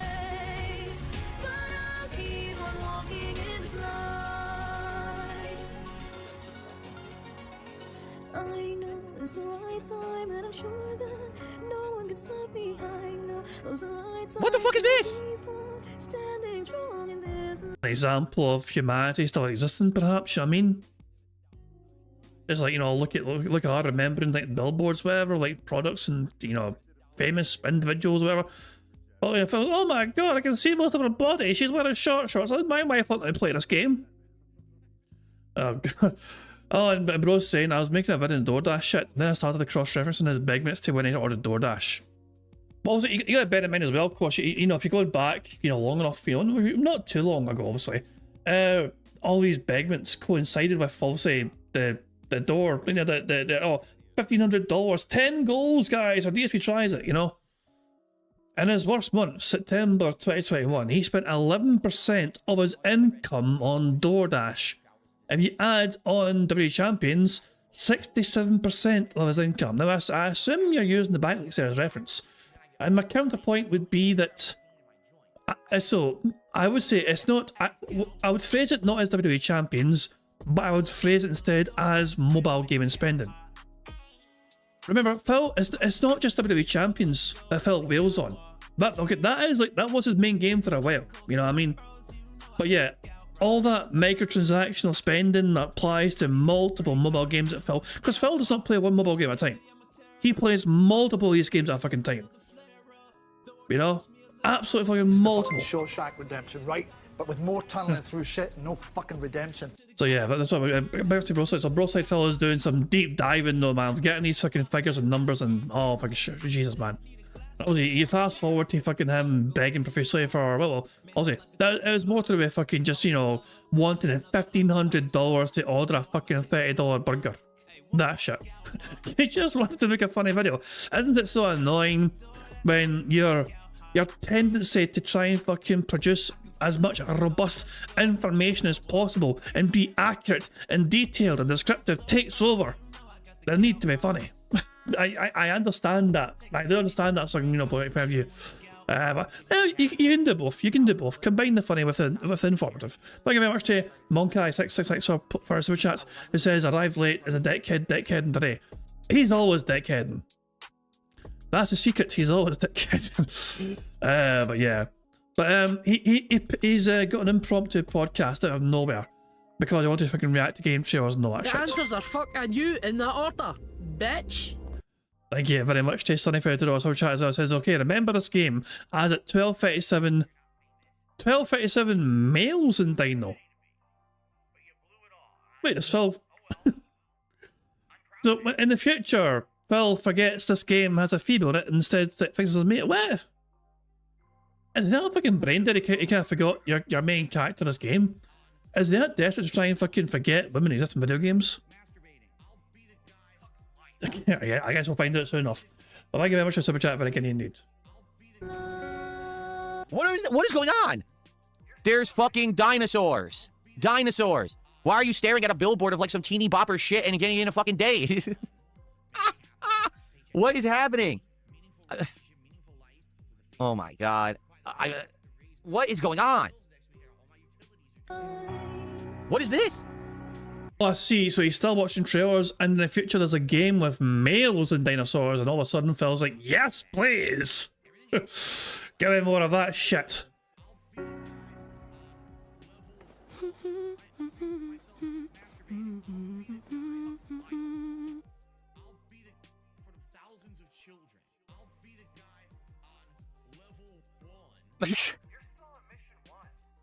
That might be the stupidest thing I've ever seen in my life. Of course, Phil thinks it's fucking stupid. What the hell was that? I mean, yeah, someone just apologizes. At least it's not full price. It's $30 digital only on Switch 2, and it comes out next week. Do you want me to play that next week? I mean, that is freaking bizarre. What? And they didn't even announce it till today. Today is the 5th, so you don't even have a week, and this game is out. Are you foaming at the mouth? Are you chomping at the bit to play Tokyo Scramble? Everybody, I can't. I don't know what's the best part. The death-defying, you know, nail-biting, edge-of-your-seat survival horror action, or humming along to some weird J-pop song. One thing I will say about the trailer, it looks somewhat interesting, but what game is this? You know, like it is a trailer, but was any gameplay included in that trailer? It's hard to tell, you know. So it's like how does a game play? You know what I'm saying? Is it very sneaky survival, like, you know, I can like sneak around the shit? Is it like a walking simulator with quick time events or whatever? What sort of game is it? You know, that's what that's what confuses me most of all, more than anything else. Well, here's the thing. Next week there's a couple new games. All right, one of them is a horror game called Crystal or something like that. That one I'm interested in. I would leave it open if you guys want to see me play Tokyo Scramble, and see what it is. I'm not opposed to it, but at the same time, I don't think this is going to be a very long playthrough, if you know what I'm saying. This might be one of those, let's just taste it and then spit it back out kind of situations, okay? Just saying, okay? So, wow. Tokyo Scramble, ladies and gentlemen. So, yeah, in 6 days. Like, holy shit. Okay, then. Oops. There we go. So, to be honest, I had no idea what that was. I seriously had no clue that's what it was. So, I don't know. Tokyo Scramble next week. I'll put that on the schedule. But I'll leave it in your hands to decide if you think that's something I should be playing next week or not. Is there... Oh, my God. Gee, I wonder why they waited till the last minute to announce that game. I can't imagine why, right? Okay. Okay. So. Let's continue, shall we? Okay, up next, we've got another game that I didn't know existed because they didn't announce it until, like, out of nowhere. Oh, wait a minute. Hold on. I received a $4.20 tip. So hold on. Let's do this first. Let's do the 420 alert. Ready? Boo! Yeah, mom. Thank you for the support, mom. So what do they say? This is from the Tokyo Scramble developers. They just contacted me via this 420 tip. They say, thank you, Phil Sama, for featuring our game on your podcast as we have discussed. Please accept the payment as agreed. We'll be watching to ensure you stream our title on your channel. Please understand and thank you. Well, all I know is they must have been smoking something over there when they made that game. Holy shit. Thank you for the 420 tip. Tokyo Scramble game developers. You guys are awesome. Thank you for that. Okay. Hui. Okay. We can move on. All right. The next thing that I want to react to today, all right, is a game that no one knew existed. Now, this is a 10-minute announcement trailer. I'm not going to watch the whole thing. I'm going to skim through it. But basically, in a nutshell, Guerrilla Games, the makers of Horizon, okay, have made a new game using the world of Horizon. However, it is not what you think. It is not an actual Horizon game where it's RPG open world combat. Let me show you, all right? This is a little different than what you would expect, and I'm curious what everyone's thoughts will be once we take a look at it. Now, like I said, it's about 10 minutes long. I'm not going to watch the whole thing. What I'd like to do is just kind of skim through it. Hi everyone, I'm Jan Bake. I'm the studio director here at Guerrilla. Now, at Guerrilla, we love exploring the Horizon universe. And with every new project, we ask ourselves, where can we take our players next? What new stories can we tell, and what new experiences can we create? So we decided to just forego all that and just make a spin-off game that has gameplay elements of our game, but is not telling any story. And we heard many of you wondering, but what is Guerrilla working on? And today, we get to show you. Before we dive in, I want to be very clear about one thing. We absolutely love making single-player games, and we're going to keep making them. They're a huge part of who we are as a studio. But next to that, we also have this long-standing dream to try to do something different. Our own take on how you can explore the world of Horizon together as a team of machine hunters. It's something new, it stands on its own, but it's also still very much Horizon. Let's take a look at how this new journey begins. Okay. From the ashes. So they're trying to, they're using the same environment, but instead of fucking playing as like the usual lead character, you're playing instead as the machines, like the enemies in the game. There's pros and cons to this. Also, it's an interesting approach to it, and you could argue that the game would be made. You know, you've already got the world built. The world already is there and built and designed, so that's one massive time saver right fucking there. And I assume it'll use the same sort of graphics engine, game engine, physics engine sort of stuff as well. So all that stuff. So it's yeah, I mean, but yeah, I'm curious. It's an interesting approach to a game where it's like, okay, we've got this big, incredible world we've created. How about we have some sort of different approach to the fucking world? Instead of fucking playing as this person, you're playing as the other side. Immediately you look at like, this doesn't look like Horizon. This looks like a cartoon or something. Look at the art style, right?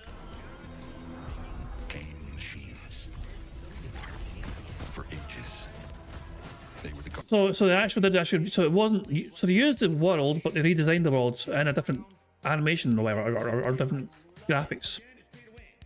Guardians of the natural world. And they turned against us. Now, they're getting deadlier. You get to play as these characters. That could be cool. So it's Fortnite, the art style, at least, right? It totally is Fortnite, 100%. They just Fortnited Horizon. They blatantly copied the art style of some game because they wanted people to associate, oh, this is like Fortnite Horizon, right? Spell? That's why our leader. Fortnite didn't invent cell shade. Gave you this command. We have to fight back. And to do that, we need a team. I confused it. I thought you were fucking playing as like the bad guys, whatever. Instead, you're fucking okay. So, well, this looks interesting. Soldiers. The art style is, look at this, just pausing it, right? It's totally, all right, maybe Overwatch as well. It's Fortnite and Overwatch, but that's the art style they're going for. I don't know why they changed the art style. Like, wasn't the Horizon art style good? I thought Horizon was a very good-looking game and universe. Like, why did they change the style for this game? Maybe they were worried people would call them fucking lazy for just fucking copy and pasting the Horizon fucking world in there. And mercenaries. That doesn't look very realistic. It's a fucking video game where people are fighting fucking machine animals. And that breaks your immersion? A woman fighting breaks your immersion?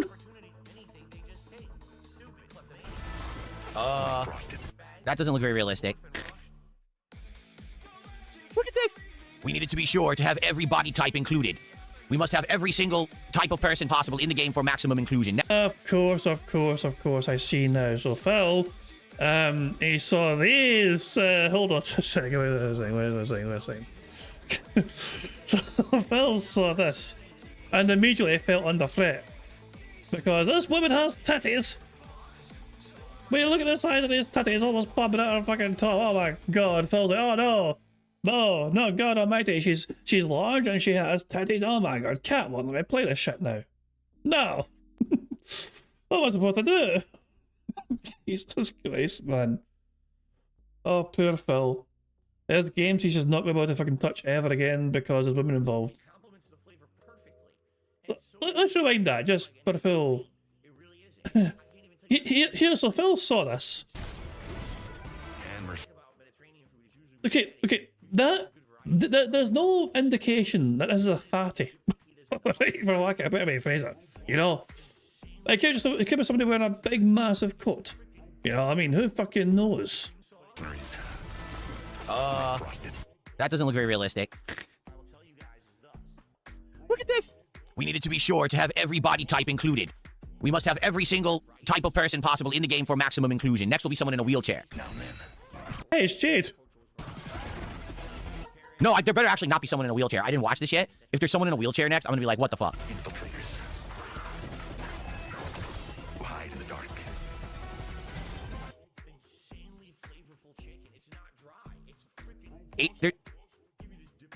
A female ninja? Is it a little too soon? It's only been a year. Remember Assassin's Creed Shadows? They put a female ninja in the game? Oh boy. They did. And champions. Who shine in the light. And champions with full armband tattoos taken straight off of Reddit. Upstarts. Whose stories are just beginning. Rejects from a Disney movie that no one wanted to see, so they canceled it. Looking for one last shot. No, it totally is. It's again, it's Overwatch, Fortnite, right? Like, look at the art style, and now these are like the heroes of Overwatch. That's exactly what it is. The last line of defense. For those who need it most. Made up of the greatest hunters in the land. This is Hunter's Gathering.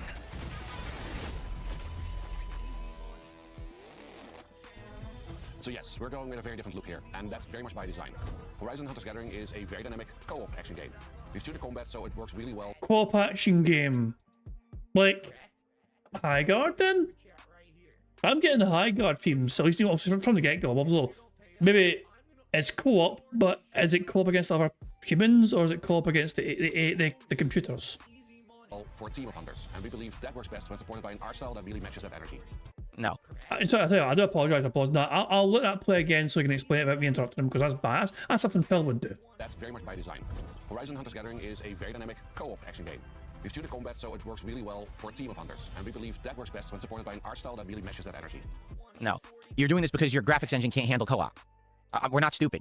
Horizon is an incredibly detailed world, right? Insanely good graphics on PlayStation 5. You can't do co-op. You probably tried it, and it just wasn't handling it. So you said, fuck, let's dumb down the graphics so we can actually do a co-op game online.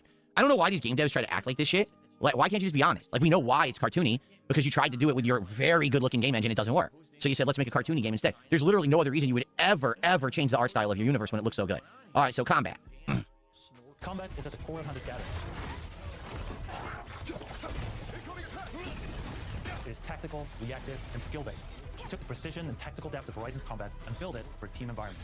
You'll have to read enemy movements, time your attacks, and combine abilities with your squad to take down the most powerful machines. So it almost looks like it's an action-based MMO, like Monster Hunter. Or, you know what this reminds me of too? Night Rain from last year. So what it is they saw, basically the studio needed another game, right? They weren't going to wait to make another giant Horizon game, because they take a long time to make, because the giant world and everything. So they're probably working on that, and they probably said, well, we made a good amount of money on our previous games, to expand our team or have a split-off group, to work on another kind of game. And what's all the rage right now? These co-op action games, right? They are. All these co-op action games are doing well. So they said, let's just make one in our universe. But they knew that they couldn't do it in the Horizon engine. It never was going to run. Especially, keep in mind, I guarantee you this game will be on, like, Switch 2. It'll be on everything, right? Like, they'll try to port it to everything. It's not just going to be like a PlayStation exclusive, I bet. So because of that, they're trying to make it so that it'll run on anything. So they dumb down the graphics.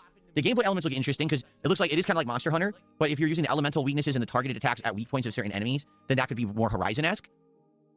I'm not opposed to the game at all. I'm just hoping it's not like, oh, it's just like Monster Hunter, or it's just like Night Rain, or whatever. We want something that has an original feel to it. I'm not listening to the bad man. I'm too busy paying attention to Phil's fucking YouTube chat here. Phil's moderator on YouTube called Emperor Furbs is apparently very fucking confused that Phil is doing a podcast.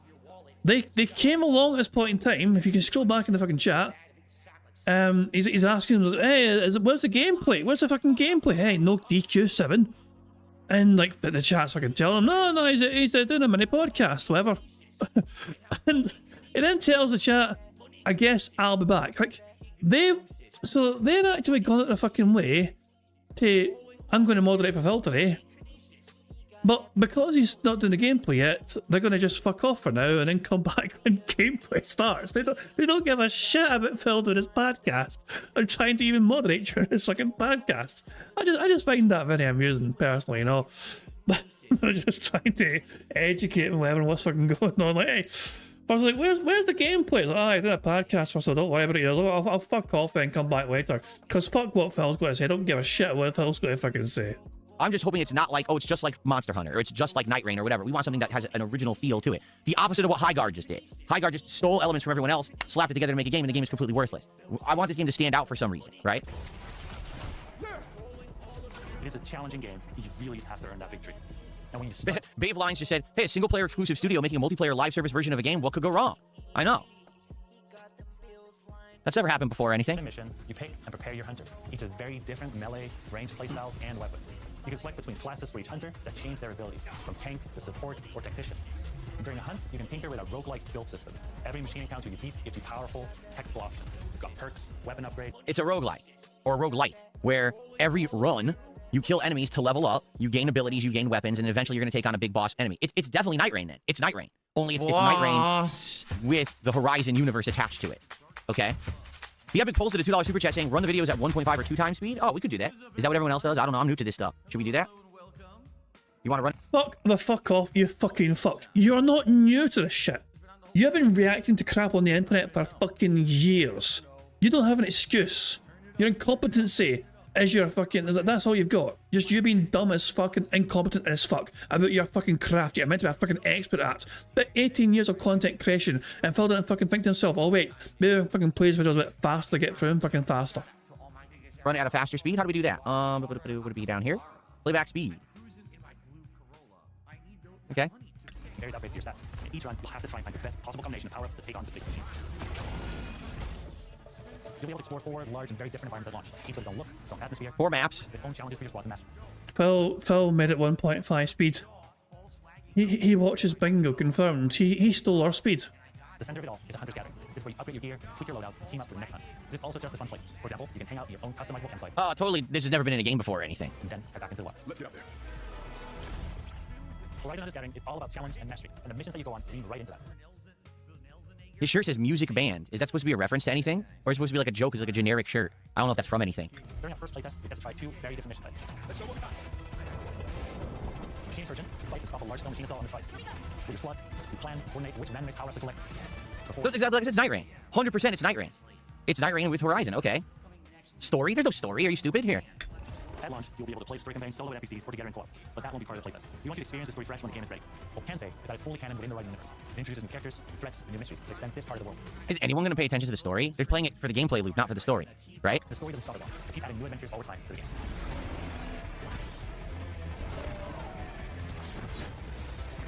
game. To be fair, really this all started with Warcraft, this art style. So this is Warcraft, World of Warcraft art style, then Overwatch bit it, then Fortnite bit it, and now everyone bites it, right? We hope you enjoyed your first look at Horizon Hunter's Gathering. We're beginning a journey, we're inviting all of you. But still early days, you can expect more regular development updates and playtest announcements from us in the coming months. Stay in the loop on all of the latest news about the game. We've launched the brand new Horizon Hunter's Gathering Discord and social channels. When's it coming out? They don't know. From all of us at Gorilla, thank you for I guess they don't know. Horizon Hunter's Gathering is about taking on challenges together. We appreciate your help. We're just getting started. It just says wish list now. All right, so for the record, the signups for the beta or the playtest are open, and I already registered for it. So when they actually announce when it'll be, I should be notified if I got in on it. So I signed up for it. It seems like it would be something fun to do for a bit, but again, much like Night Rain, it seems like after a few runs or once you've seen every boss or you've seen every run, unless you're going to play with a dedicated team of like friends or whatever, I don't think it's going to do that well for me. Phil doesn't have friends, of course. You know, no fucking friends for you. Fuck you and your friends. No wonder you don't have any friends. But these games are popular. Night Rain did pretty good last year, and that was just a freaking asset flip of Elden Ring. This at least is not an asset flip. Remember, this is not Horizon. They had to change everything. This is definitely a different engine, you know, so seems all right. Like, I'm not horrified at it, but at the same time, it's another of a certain type of game that's already out there. I guess it's to appease an audience that's looking for this style of gameplay loop and co-op gameplay online, and it's very much different than what they've done before. So how can it do? I don't know. How will it do? It's a good question. It's a big question mark, I feel. And we don't know yet how it's going to do. I guess we'll have to find out. You signed up for this game You signed up to try and get involved in like a fucking early release or beta of the game, but you hadn't watched the trailer yet, apparently. Then why did you sign up for a game you didn't know anything about? Unless you had watched this trailer already. That doesn't make sense to me. Is Phil lying about fucking having not seen this before or something? Okay. There we go. All right, folks. Well, that was the second thing that I wanted to react to today. All right. Interesting. And like I said, I signed up for it. So Alright guys, there's more things he's going to react to. I'm interested, you know, if and when that's going to come out. But there's actually something else that I want to react to today as well. If you don't remember, okay. J. Kuma, by the way, says, where the hell is Killzone? Didn't they make the Killzone series? Yeah, but they killed it a million years ago. They killed Killzone when they had that one that flopped on PS4, right? What was it called? Killzone Shadowfall? It tanked. Like, it was really not a very good game. So they just kind of killed the whole series and then they started working on Horizon and then the rest is history. They're not going to make that anymore. Who fucking cares? Okay. All right, so let's see here. What was I gonna say? Oh, that's right. Sorry, I got distracted. So a few months back, okay, last year, I played a really unique game, but it was really short. We only played, I think it was one stream. We played this game and we beat it already, and we had seen everything that the game had to offer, and like, wow, that was a really unique experience. Glad we did it. Move on, right? Now, a game like that, I feel, is going to become increasingly more prominent. What I mean by that is an indie game. It's a few bucks. You play it for like an hour, 2 hours. You've seen the whole game, you're done, and you move on. But hey, that was a fun experience. The indie game dev made a few bucks. They move on to their next project. In this case, something interesting and unique has happened. A filmmaker has decided that this game was so unique, they want to make a movie based on an incredibly short indie game. And you're going to see in this trailer, I didn't watch it yet, but I was thinking about it when I heard, oh, this is real. And I looked at it, I was like, you know, that makes sense. This might be a case where a game was so interesting in its execution, it could actually become an interesting movie. Okay? You ready to take a look at this? Because I don't think many people even know this was just announced this morning. Ready? Here we go. Ladies and gentlemen, feast your eyes on this.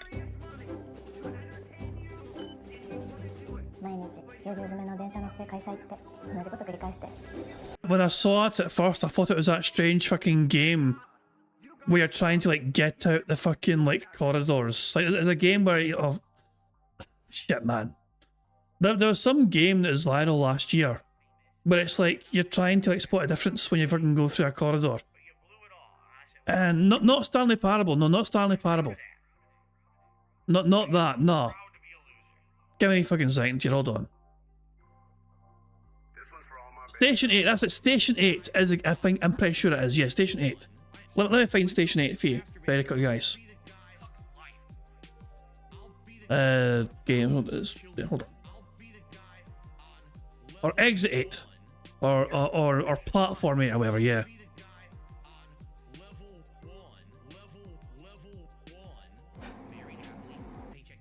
So there's a game that was called like so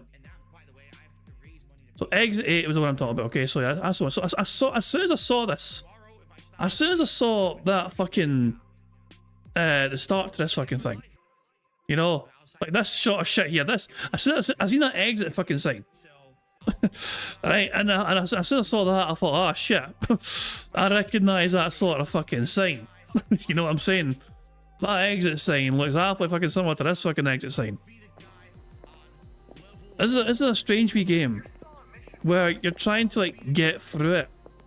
It's how do you fucking even explain it?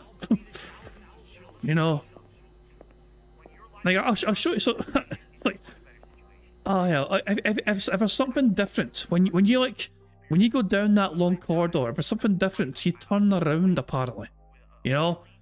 And if things are actually not changed, you keep going forward, I think. You know? So I wonder if that is what this fucking trailer is based on.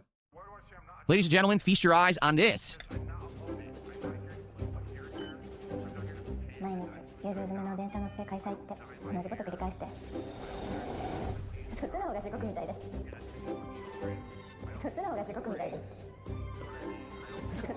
As you know, as you know.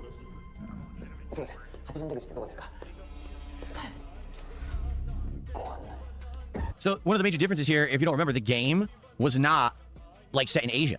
The game, I don't know where it was set, but it wasn't set in Asia, and I guess it's in some, I don't know where this is from, I don't know if it's Korean or something, but they're making it in an Asian country, so they basically made it to be in line with the culture.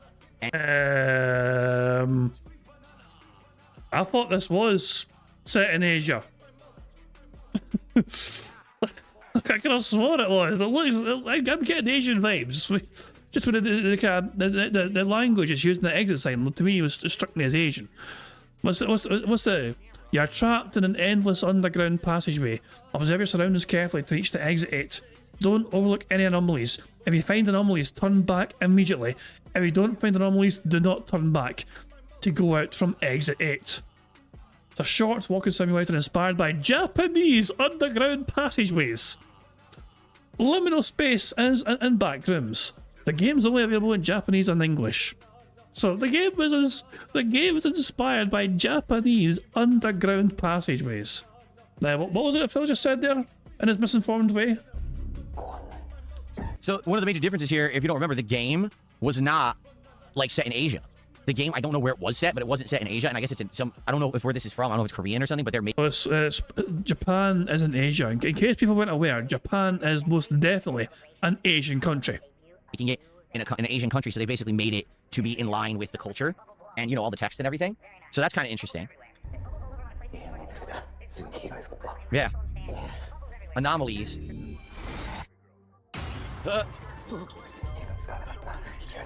If you don't find an anomaly, don't turn back. Do not overlook any anomalies.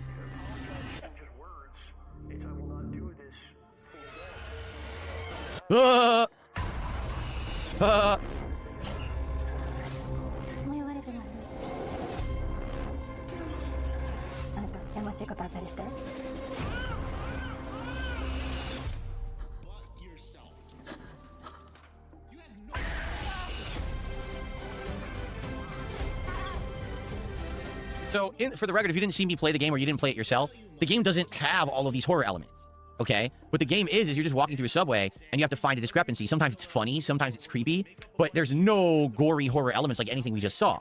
It's just, oh, look, there's extra doors in the room, turn back. Oh, the lights are flickering, turn back, you know, stuff like that. Or like, yeah, the guy who's walking next to you, he looks different. Oh, okay, turn back. And then you'll just get into a higher level. There are a few things that are meant to be like creepy, but there's nothing that's outright horror. This looks like what they've done is they've taken the premise of the game and they turned it into a psychological horror where this guy is like, maybe he's crazy. And he's I don't remember you playing the game, Philly boy.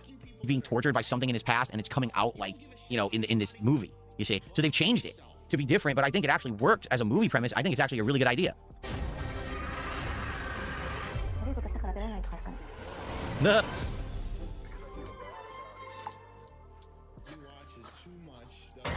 See, that's not in the game. And all it says is coming soon. Oh, she was underage. Like, of course, a Lummox video shows up. Remember, Phil started watching these Lummox videos or whatever. He was underage in a picture of wings. Minds of Redemption talks about underage girl. DSP lore. Wait a second, what? Oh, goodness me. What a recommendation for Phil's fucking YouTube. See, that's not in the game. And all it says is coming soon. Oh, she was underage? Uh-oh. Jordy. Come on, man. All right, anyway. So... It's just like Liana. For real. That looks pretty interesting. Like, that to me, that taking an indie game, and let's be honest, if a filmmaker, like, contacted the indie game dev and they're like, hey, I want the rights to your game, they're probably like, yeah, sure. It's not a complex game. I didn't spend a lot of money on it. Sure, you could have the rights. You know, they just sold it for some money, and then boom.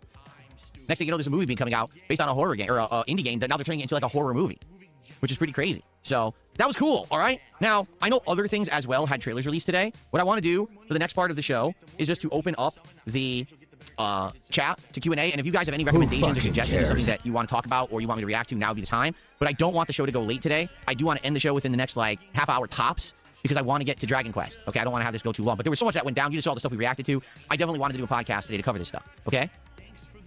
So there you go.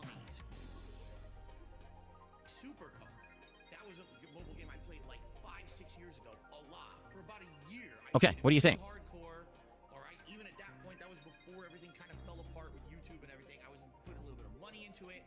What is Primate? I don't know what that is.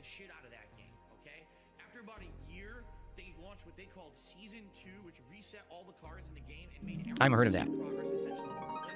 As if on cue, I'm showered in money. Thank you so much. Amazing. It's a killer monkey movie. It is. So FYI, the schedule for today after this podcast, we're going to play Dragon Quest VII Reimagined for a major stream, about 3 hours of gameplay, fingers crossed. Tonight, we're trying out the game Hellmart, the real game, not the demo. Sorry, but did Phil just do his FYI thing? Did Phil just It's a killer FYI monkey us? movie. It is. So FYI. He did. Okay, so there you go. That's a square. That's a square. 5 in a row. That's concerning. Sorry. I got blanked out for a second. I thought, wait a second, did Phil say something? Yeah, he did say something. Good stuff indeed. So yeah. Well, good news. We have another free space because Phil has had 10 sips, snorts, and or burps. And also got to tick off FYI as well. So we are that much closer to a full house. We are 5 away from a full house as things stand.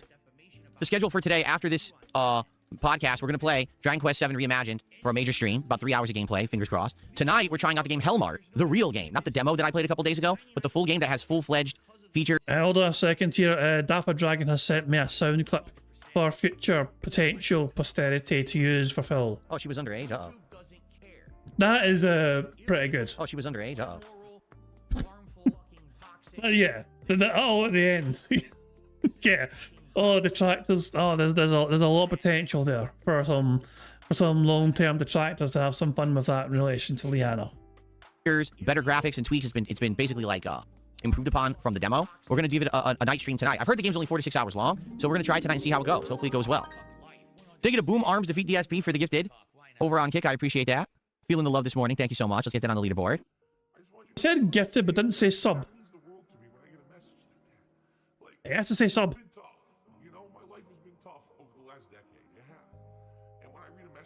There we go. Zexy Warlock at the $2 super chat saying, do you think that you could help Wings work out? No, I couldn't. I don't. Listen, never in my life have I been anywhere near remotely the weight that Wings of Redemption is. The heaviest I ever was around 240 pounds. That's a full 200 pounds lighter than what he is.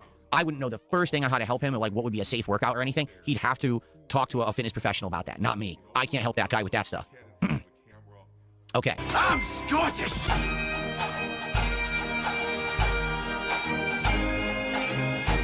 Thank you very much to Twilight for the super chat. There says 3 out of 5 and spoons to dull the pain in the ears. Oh, sorry, tea and spoons to dull the freaking pain, of course. I was actually at first I was like, where's the fucking tea? The tea was at the start. Tea. There you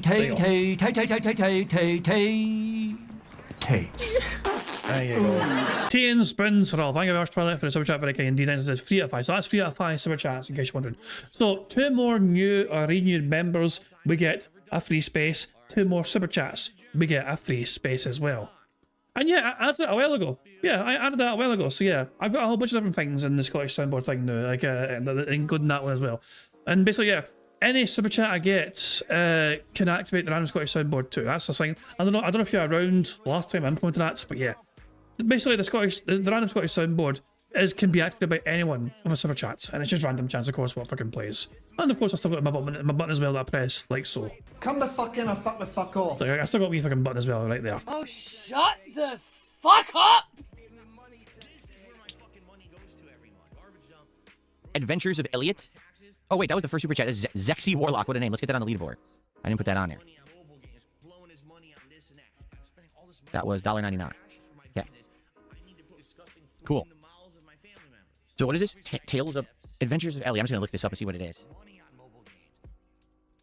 Is this the male dino game, or is it too soon for that? 5 hours ago. It must have just had a trailer released. Okay. Okay. From Square Enix. Oh, okay. Run, Elliot! Dead. Oh, come on, keep wishing. Dead. You wanna live, right? Oh God, why? Oh, the voice. Grating voice. Things I must do. Please bring me back to life.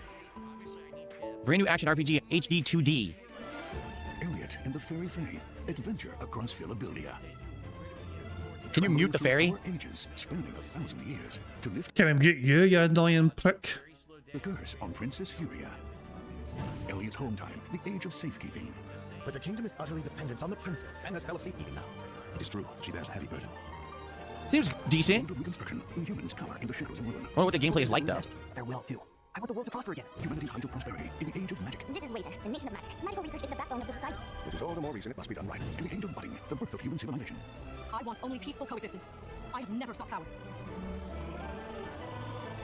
Philadelphia's history is woven in the emotions of its inhabitants. Those emotions at times hope for the future. I want to see what the combat is though. We're coming up to that. Yeah, I can't. It's hard to tell. Like, what the heck is the combat? I can't tell yet. Like, we're 2 minutes in. It doesn't really show anything. Oh, here we go.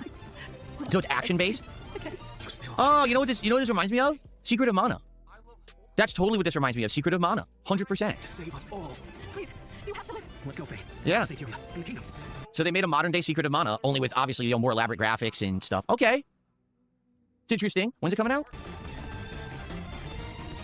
June 18th. It's a Switch 2. It's a maybe. That's a maybe. I don't know if you guys would be into watching me play something like that. Like, I probably would. Whoa, feeling the love really there. I probably would enjoy that. But I don't know if that's something that the audience would enjoy. I'm going to put that on the calendar regardless, Adventures of Elliot, because that's something that would be up my alley, but that doesn't mean that it's going to work for a playthrough. June 18th, right?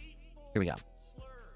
I mean, it's terrible. All this hands are all over the place. You're like a sweaty octopus trying to unhook a bra. Thank you very much to Warren for $2 super chat. Says, here's one from me. Thank you very much indeed for that, Warren. So, yes, 4 super chats of the other streams. So, yeah, also, and yeah, every 5 super chats we get a free space. So, 1 more super chats, we get a free space.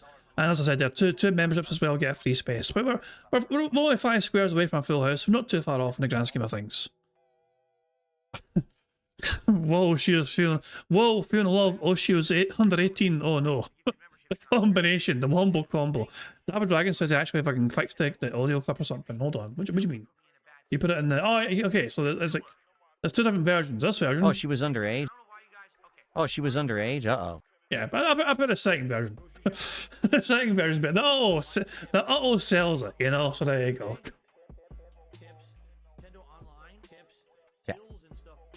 Switch 2 exclusive, but I mean, it certainly doesn't need a very powerful engine to run the 2D HD style game. So, there you go. Okay.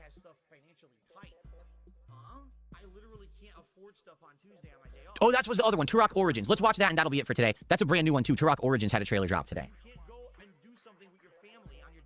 It's just funny, the day that I decided not to do a podcast, like a ridiculous amount of stuff dropped.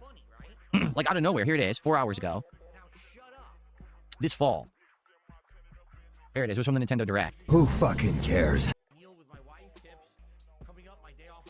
Okay, here we go. Turok Origins. Whoa. Very red. Apparently Phil likes this game a lot more. This dinosaur game is better because you're playing as a guy. Journey to the Lost Lands. Oh, a half-naked guy. Oh, this is right up Phil's alley. A legendary Turok warrior in this intergalactic action shooter. To stop an alien threat from destroying all human life, you'll journey solo or with a team of warriors online and battle all sorts of primal creatures. Right off the bat, they start running and it's like this really like weird animation that's like not very animated at all. It looks like they gotta stick up their butts. Shawshank Redemption, right? But with more tunneling through shit, no fucking redemption. Thank you very much to Peter Monarch for a 220 super chat, which is a first shout out to the stream, so I've got a free space for that.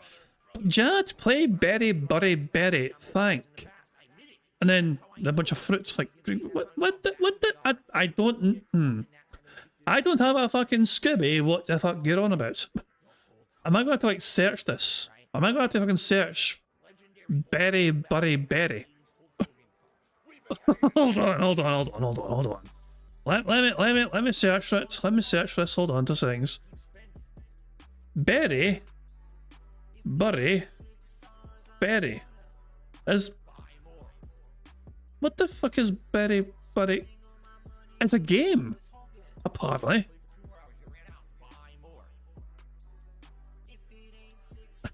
It's a game. Well, in that regard, should I fucking like just search it on Steam then? I could fucking go back to Steam. Hold on 2 seconds. Berry, Burry, Berry on Steam. A juicy first-person incremental. Hold on 2 seconds. So this is Berry, Burry, Berry. Here's a trailer for it, you know.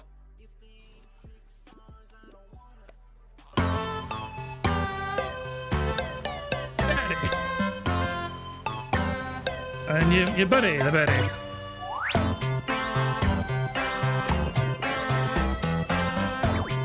What the fuck?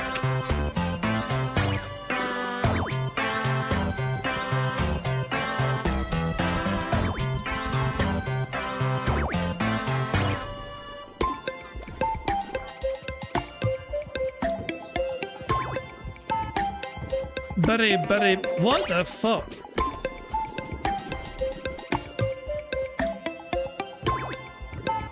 Bury it all. Is there more? Does it take a turn? Why do I feel like there's something ominous about to happen? Berry, Berry. No, that's that apparently. I thought I was expecting some like dramatic turn of like plots or whatever. Like, so did you say first person? Oh shit, it actually is. Hold on. I just say first person incremental game about growing berries and tossing them down the ominous hole. Earn money and upgrades. Make new friends. Save us. Okay, so apparently there is something to this. Make new friends with sentient berry pals. Grow and control the hole as you unearth why nobody leaves their cursed garden. Bury it all. Bury everything. Fuck me, man. I mean, it's a strange game. Download Bury demos. There's demos it apparently, and it's you can get it for like $7, $8. It's like there's a bundle of it. You can get this in Space Rock Breaker, but it's apparently available for like $6.69, you know, on fucking Steam. So there you go. 20,000 copies sold, bugs fixes, and the future is it? What the fuck, man? There you go. Well, I mean, it's a strange game. It's not a sort of game I would usually play. I don't know. I'll keep it in mind. How about that, Fear Monarch? I'll keep it in fucking mind. You know. Exactly. That's the kind of vibe I was getting. You know what I mean? It starts off like it's pretending to be some sort of fucking easygoing kiddie game, and all of a sudden it takes a dark fucking turn. And it's like all of a sudden it's like, yeah, you've been fucking like feeding a fucking portal to the netherworld, and the world's gonna fucking it's all kind of like, yeah. All of a sudden it's like some sort of like the fate of the world's in your hands. I just wanted to fucking put berries in the holes. Like, no, you can't do that anymore. You got to save the planet. You've actually been fucking feeding the fucking enemy, the beast that fucking controls. I don't know. Oh, Christ alive. Anyway, cheers to that, Fear Monarch. Good, an interesting recommendation for sure. Like is asking for Scottish soundboard. I mean, it's terrible. All this hands were all over the place. You were like a sweaty octopus trying to unhook a bra. There you go. Scottish soundboard for you. They're running late. Ferocious combat.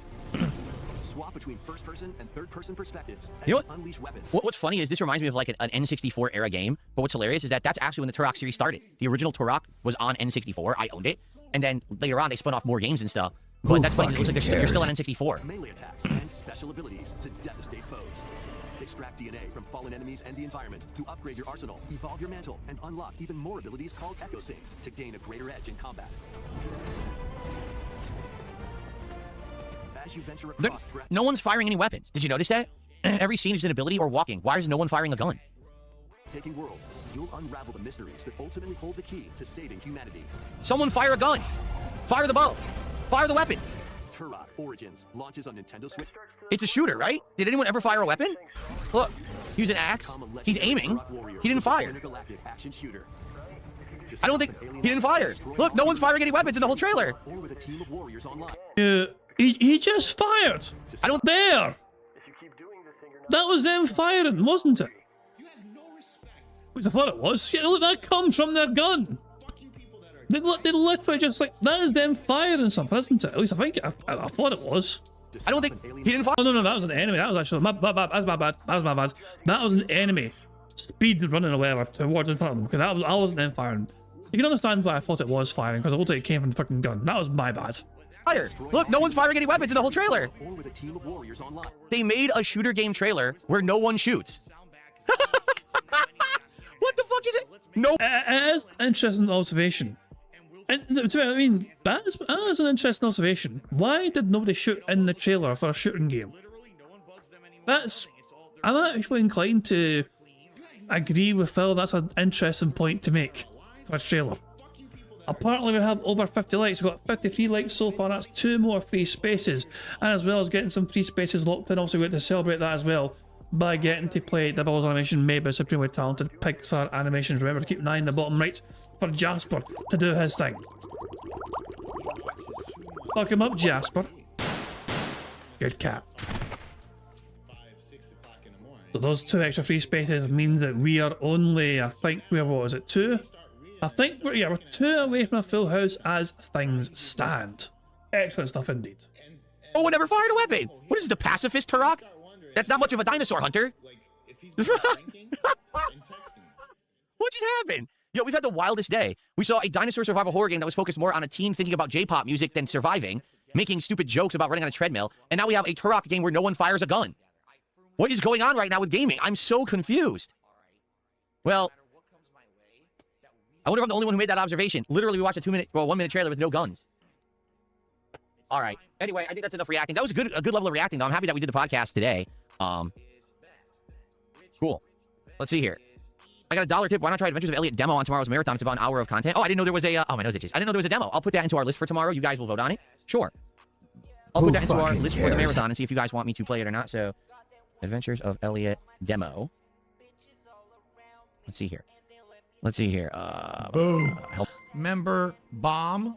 My biggest fans are idiots. We have one bingo because well, Sonny's had enough of Phil's bullshit. But it's an easiest way to describe that is that Sonny's had enough of Phil. 10 gifted members, it's 2 more free spaces, and that's all we needed to get a full house on bingo. So there we go. Thank you very much to Sonny for getting 10 members, and congratulations to the following people for getting a membership. Congratulations to Anonymous, DeBlanc DeVille, Umbralex, NHS Barman, Emmanuel Garcia, Chris Danks, Pigstar Animations, Krill Ratchet, Jonic the Cycler, and Roachbait FNB. If you just got a membership, then make sure you thank Sonny for gifting you a membership. And of course, thank you very much, Sonny, for not only getting some memberships and support, but also the free spaces, which helps us end the bingo stream and all our suffering from Phil. So there we go. As you say, it is now time for marbles. But before we do marbles, of course, let's actually check in with live DSP and see how the bad man's doing, shall we? God, why is it such a big deal anyway? Why? God, he's trying to fucking voice chat. There we go. So currently Phil has had no memberships whatsoever. The 100 kicks from Glasscat and Man is still the only kicks he's had, it seems, at least the top ones anyway. And what's his support like? What's his 677 is the top super chat from Cabal, and his top tip is still the anonymous $50 tip. So remember, you got to take away $50. Take away 50 from Phil's King's tax, and that's what he's actually got. Phil currently has $35. So there you go, $35 for Phil. Boo fucking hell for Phil. Anyway, it is now time for us to just focus on Otter, shall we? His top super chats are in Discord, okay. I guess we can try that very quickly. Oh, you talking about the ones from like Farmer John Brown and Zexy Warlock. Although he already read out the Zexy Warlock one. Do you think you could help Wings work out? Like, what the fuck, man? And Farmer John Brown gave him a $2 super chat saying Aspen Gold told people to give money to Raw. Sue him. I have a feeling that Phil would have ignored that super chat. I don't think he would have addressed that super chat. But there you go. Anyway, let's just fucking take it easy. We've won bingo, victorious in bingo. No drama, no derailing, no whatever. We're going to just enjoy ourselves, okay? Let me first of all very quickly check the community post to see if there's any brand new marbles to add to the list of marbles, okay? So if there is no new marbles to add, we can get started straight away. But if there is new marbles to add, then of course I'll have to get that set up and send you guys to the BRB screen. So just give me a second here to confirm if there's any brand new comments or not. Hold on. A little quick check right now, and it looks like there's no new marbles needing to be added, so good stuff indeed. It means we can get loaded up with marbles straight away. Excellent stuff indeed. So Steam is updating. Let's see if the game needs an update or not. So it takes like a fucking minute or two usually. Well, it takes like a fucking like 30 seconds for the game to actually fucking launch. So give it a wee bit of time. Steam just fucking doing its damn thing again. Taking fucking forever to log in, and it fucking finally logs into Steam. And it tries to fucking sell me Yakuza free. I don't care about Yakuza free, fuck off. And there's a game fucking getting to load up the good stuff. Damn Steam always try to shell their shit to me. But I don't care. Anyway.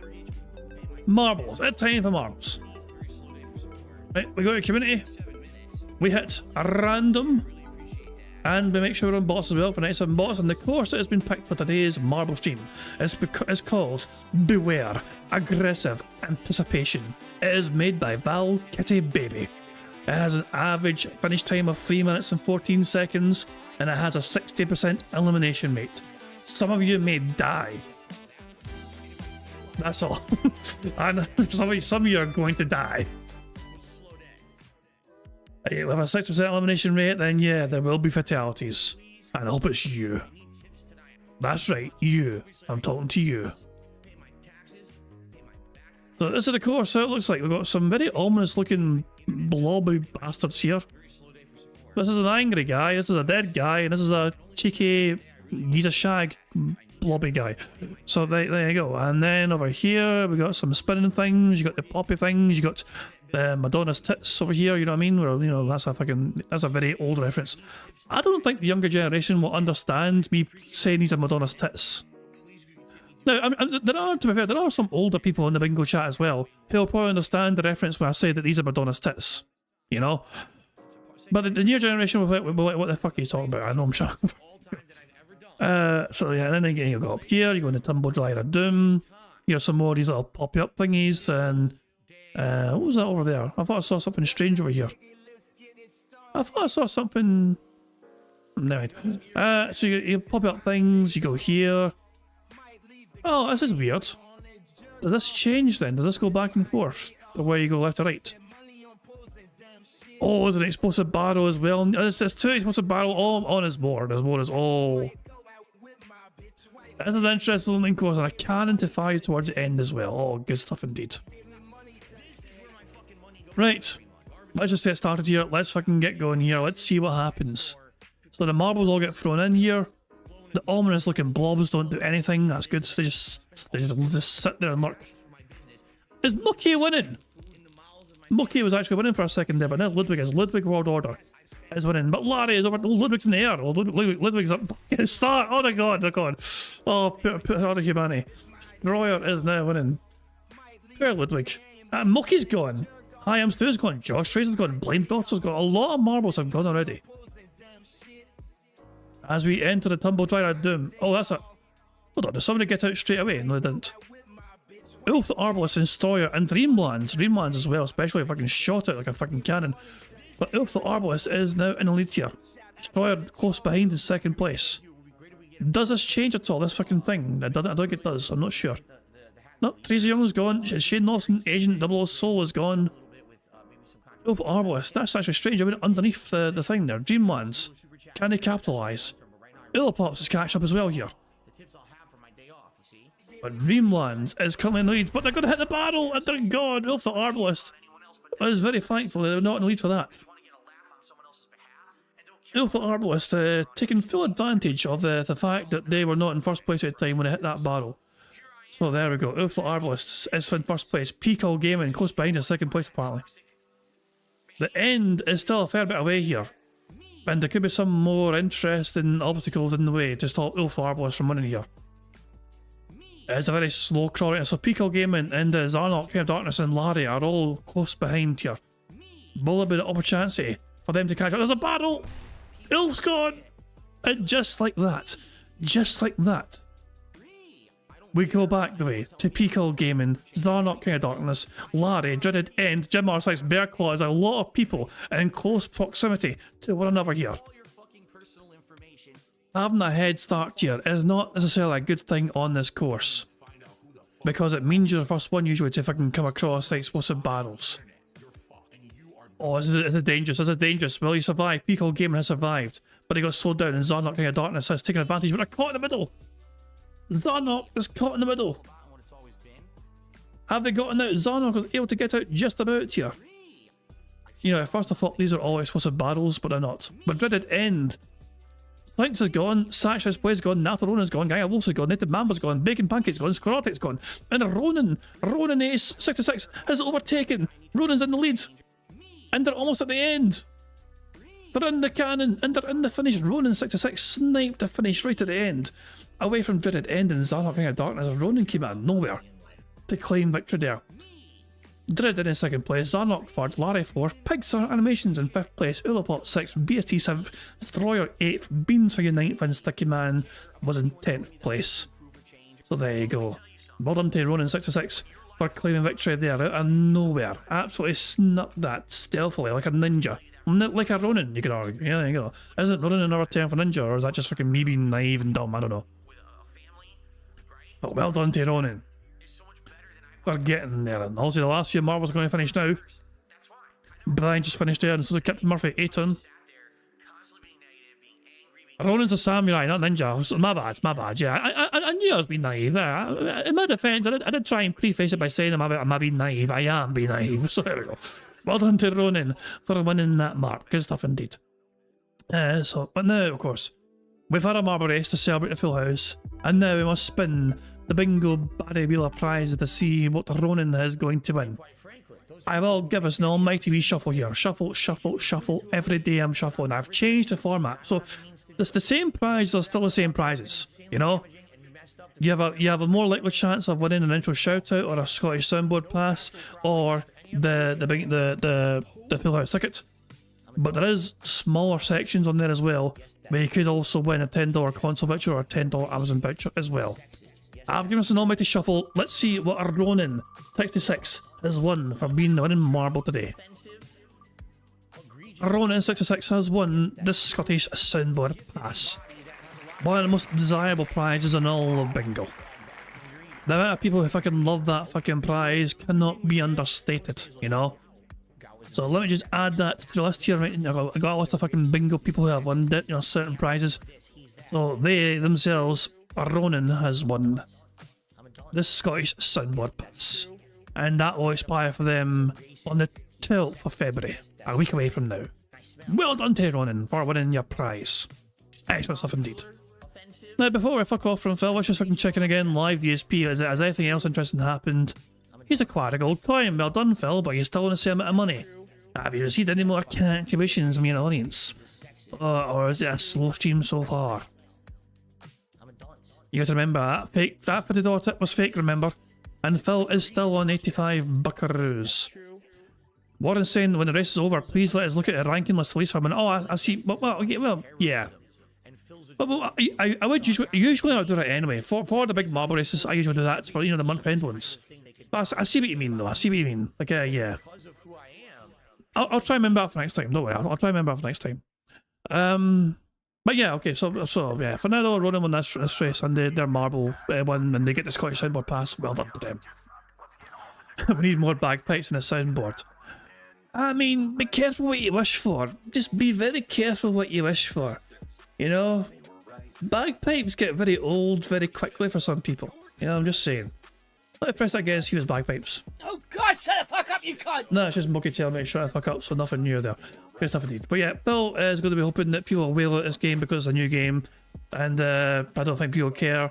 You have to remember that $50 tip was a fake tip, so yeah, Phil has only got $35 so far for this game. Well, technically, it might not even be that. It depends how much money I was given to Phil before when the gameplay began. So who fucking knows, and who fucking cares. But anyway, we're done with Phil, we're done with the bad man. Tomorrow is the final day of Phil streaming before he fucking takes a day off. And we all get a reprieve from Phil on Saturday.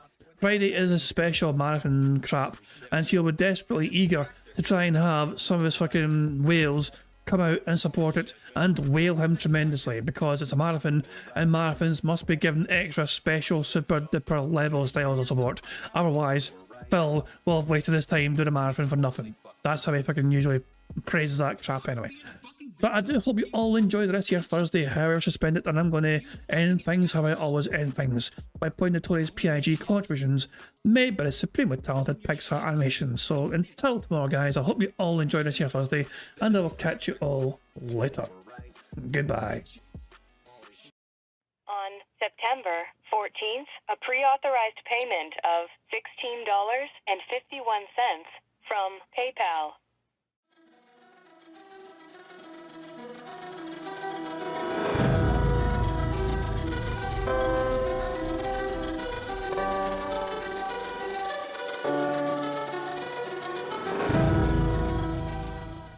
All right, Luna Mills has tipped me $1.30. It says, "I'm back. What's your favorite type of shower?" When you're showered in money. When you go outside and all of a sudden greenbacks start falling from the sky and you raise your face up, you're like, oh, you start dancing, you go, oh, money, money, yeah, yeah. All right, I don't know what the hell you're talking about, but thank you for the first tip of the day.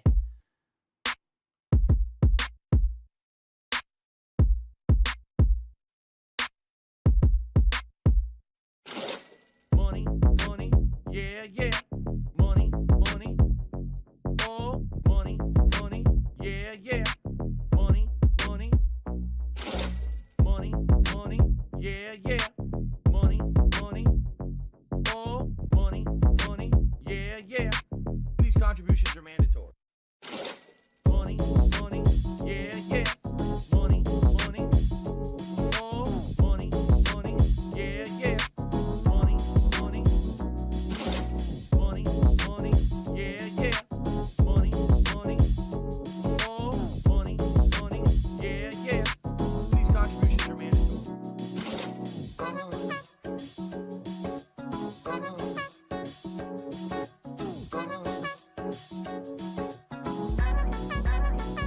of money.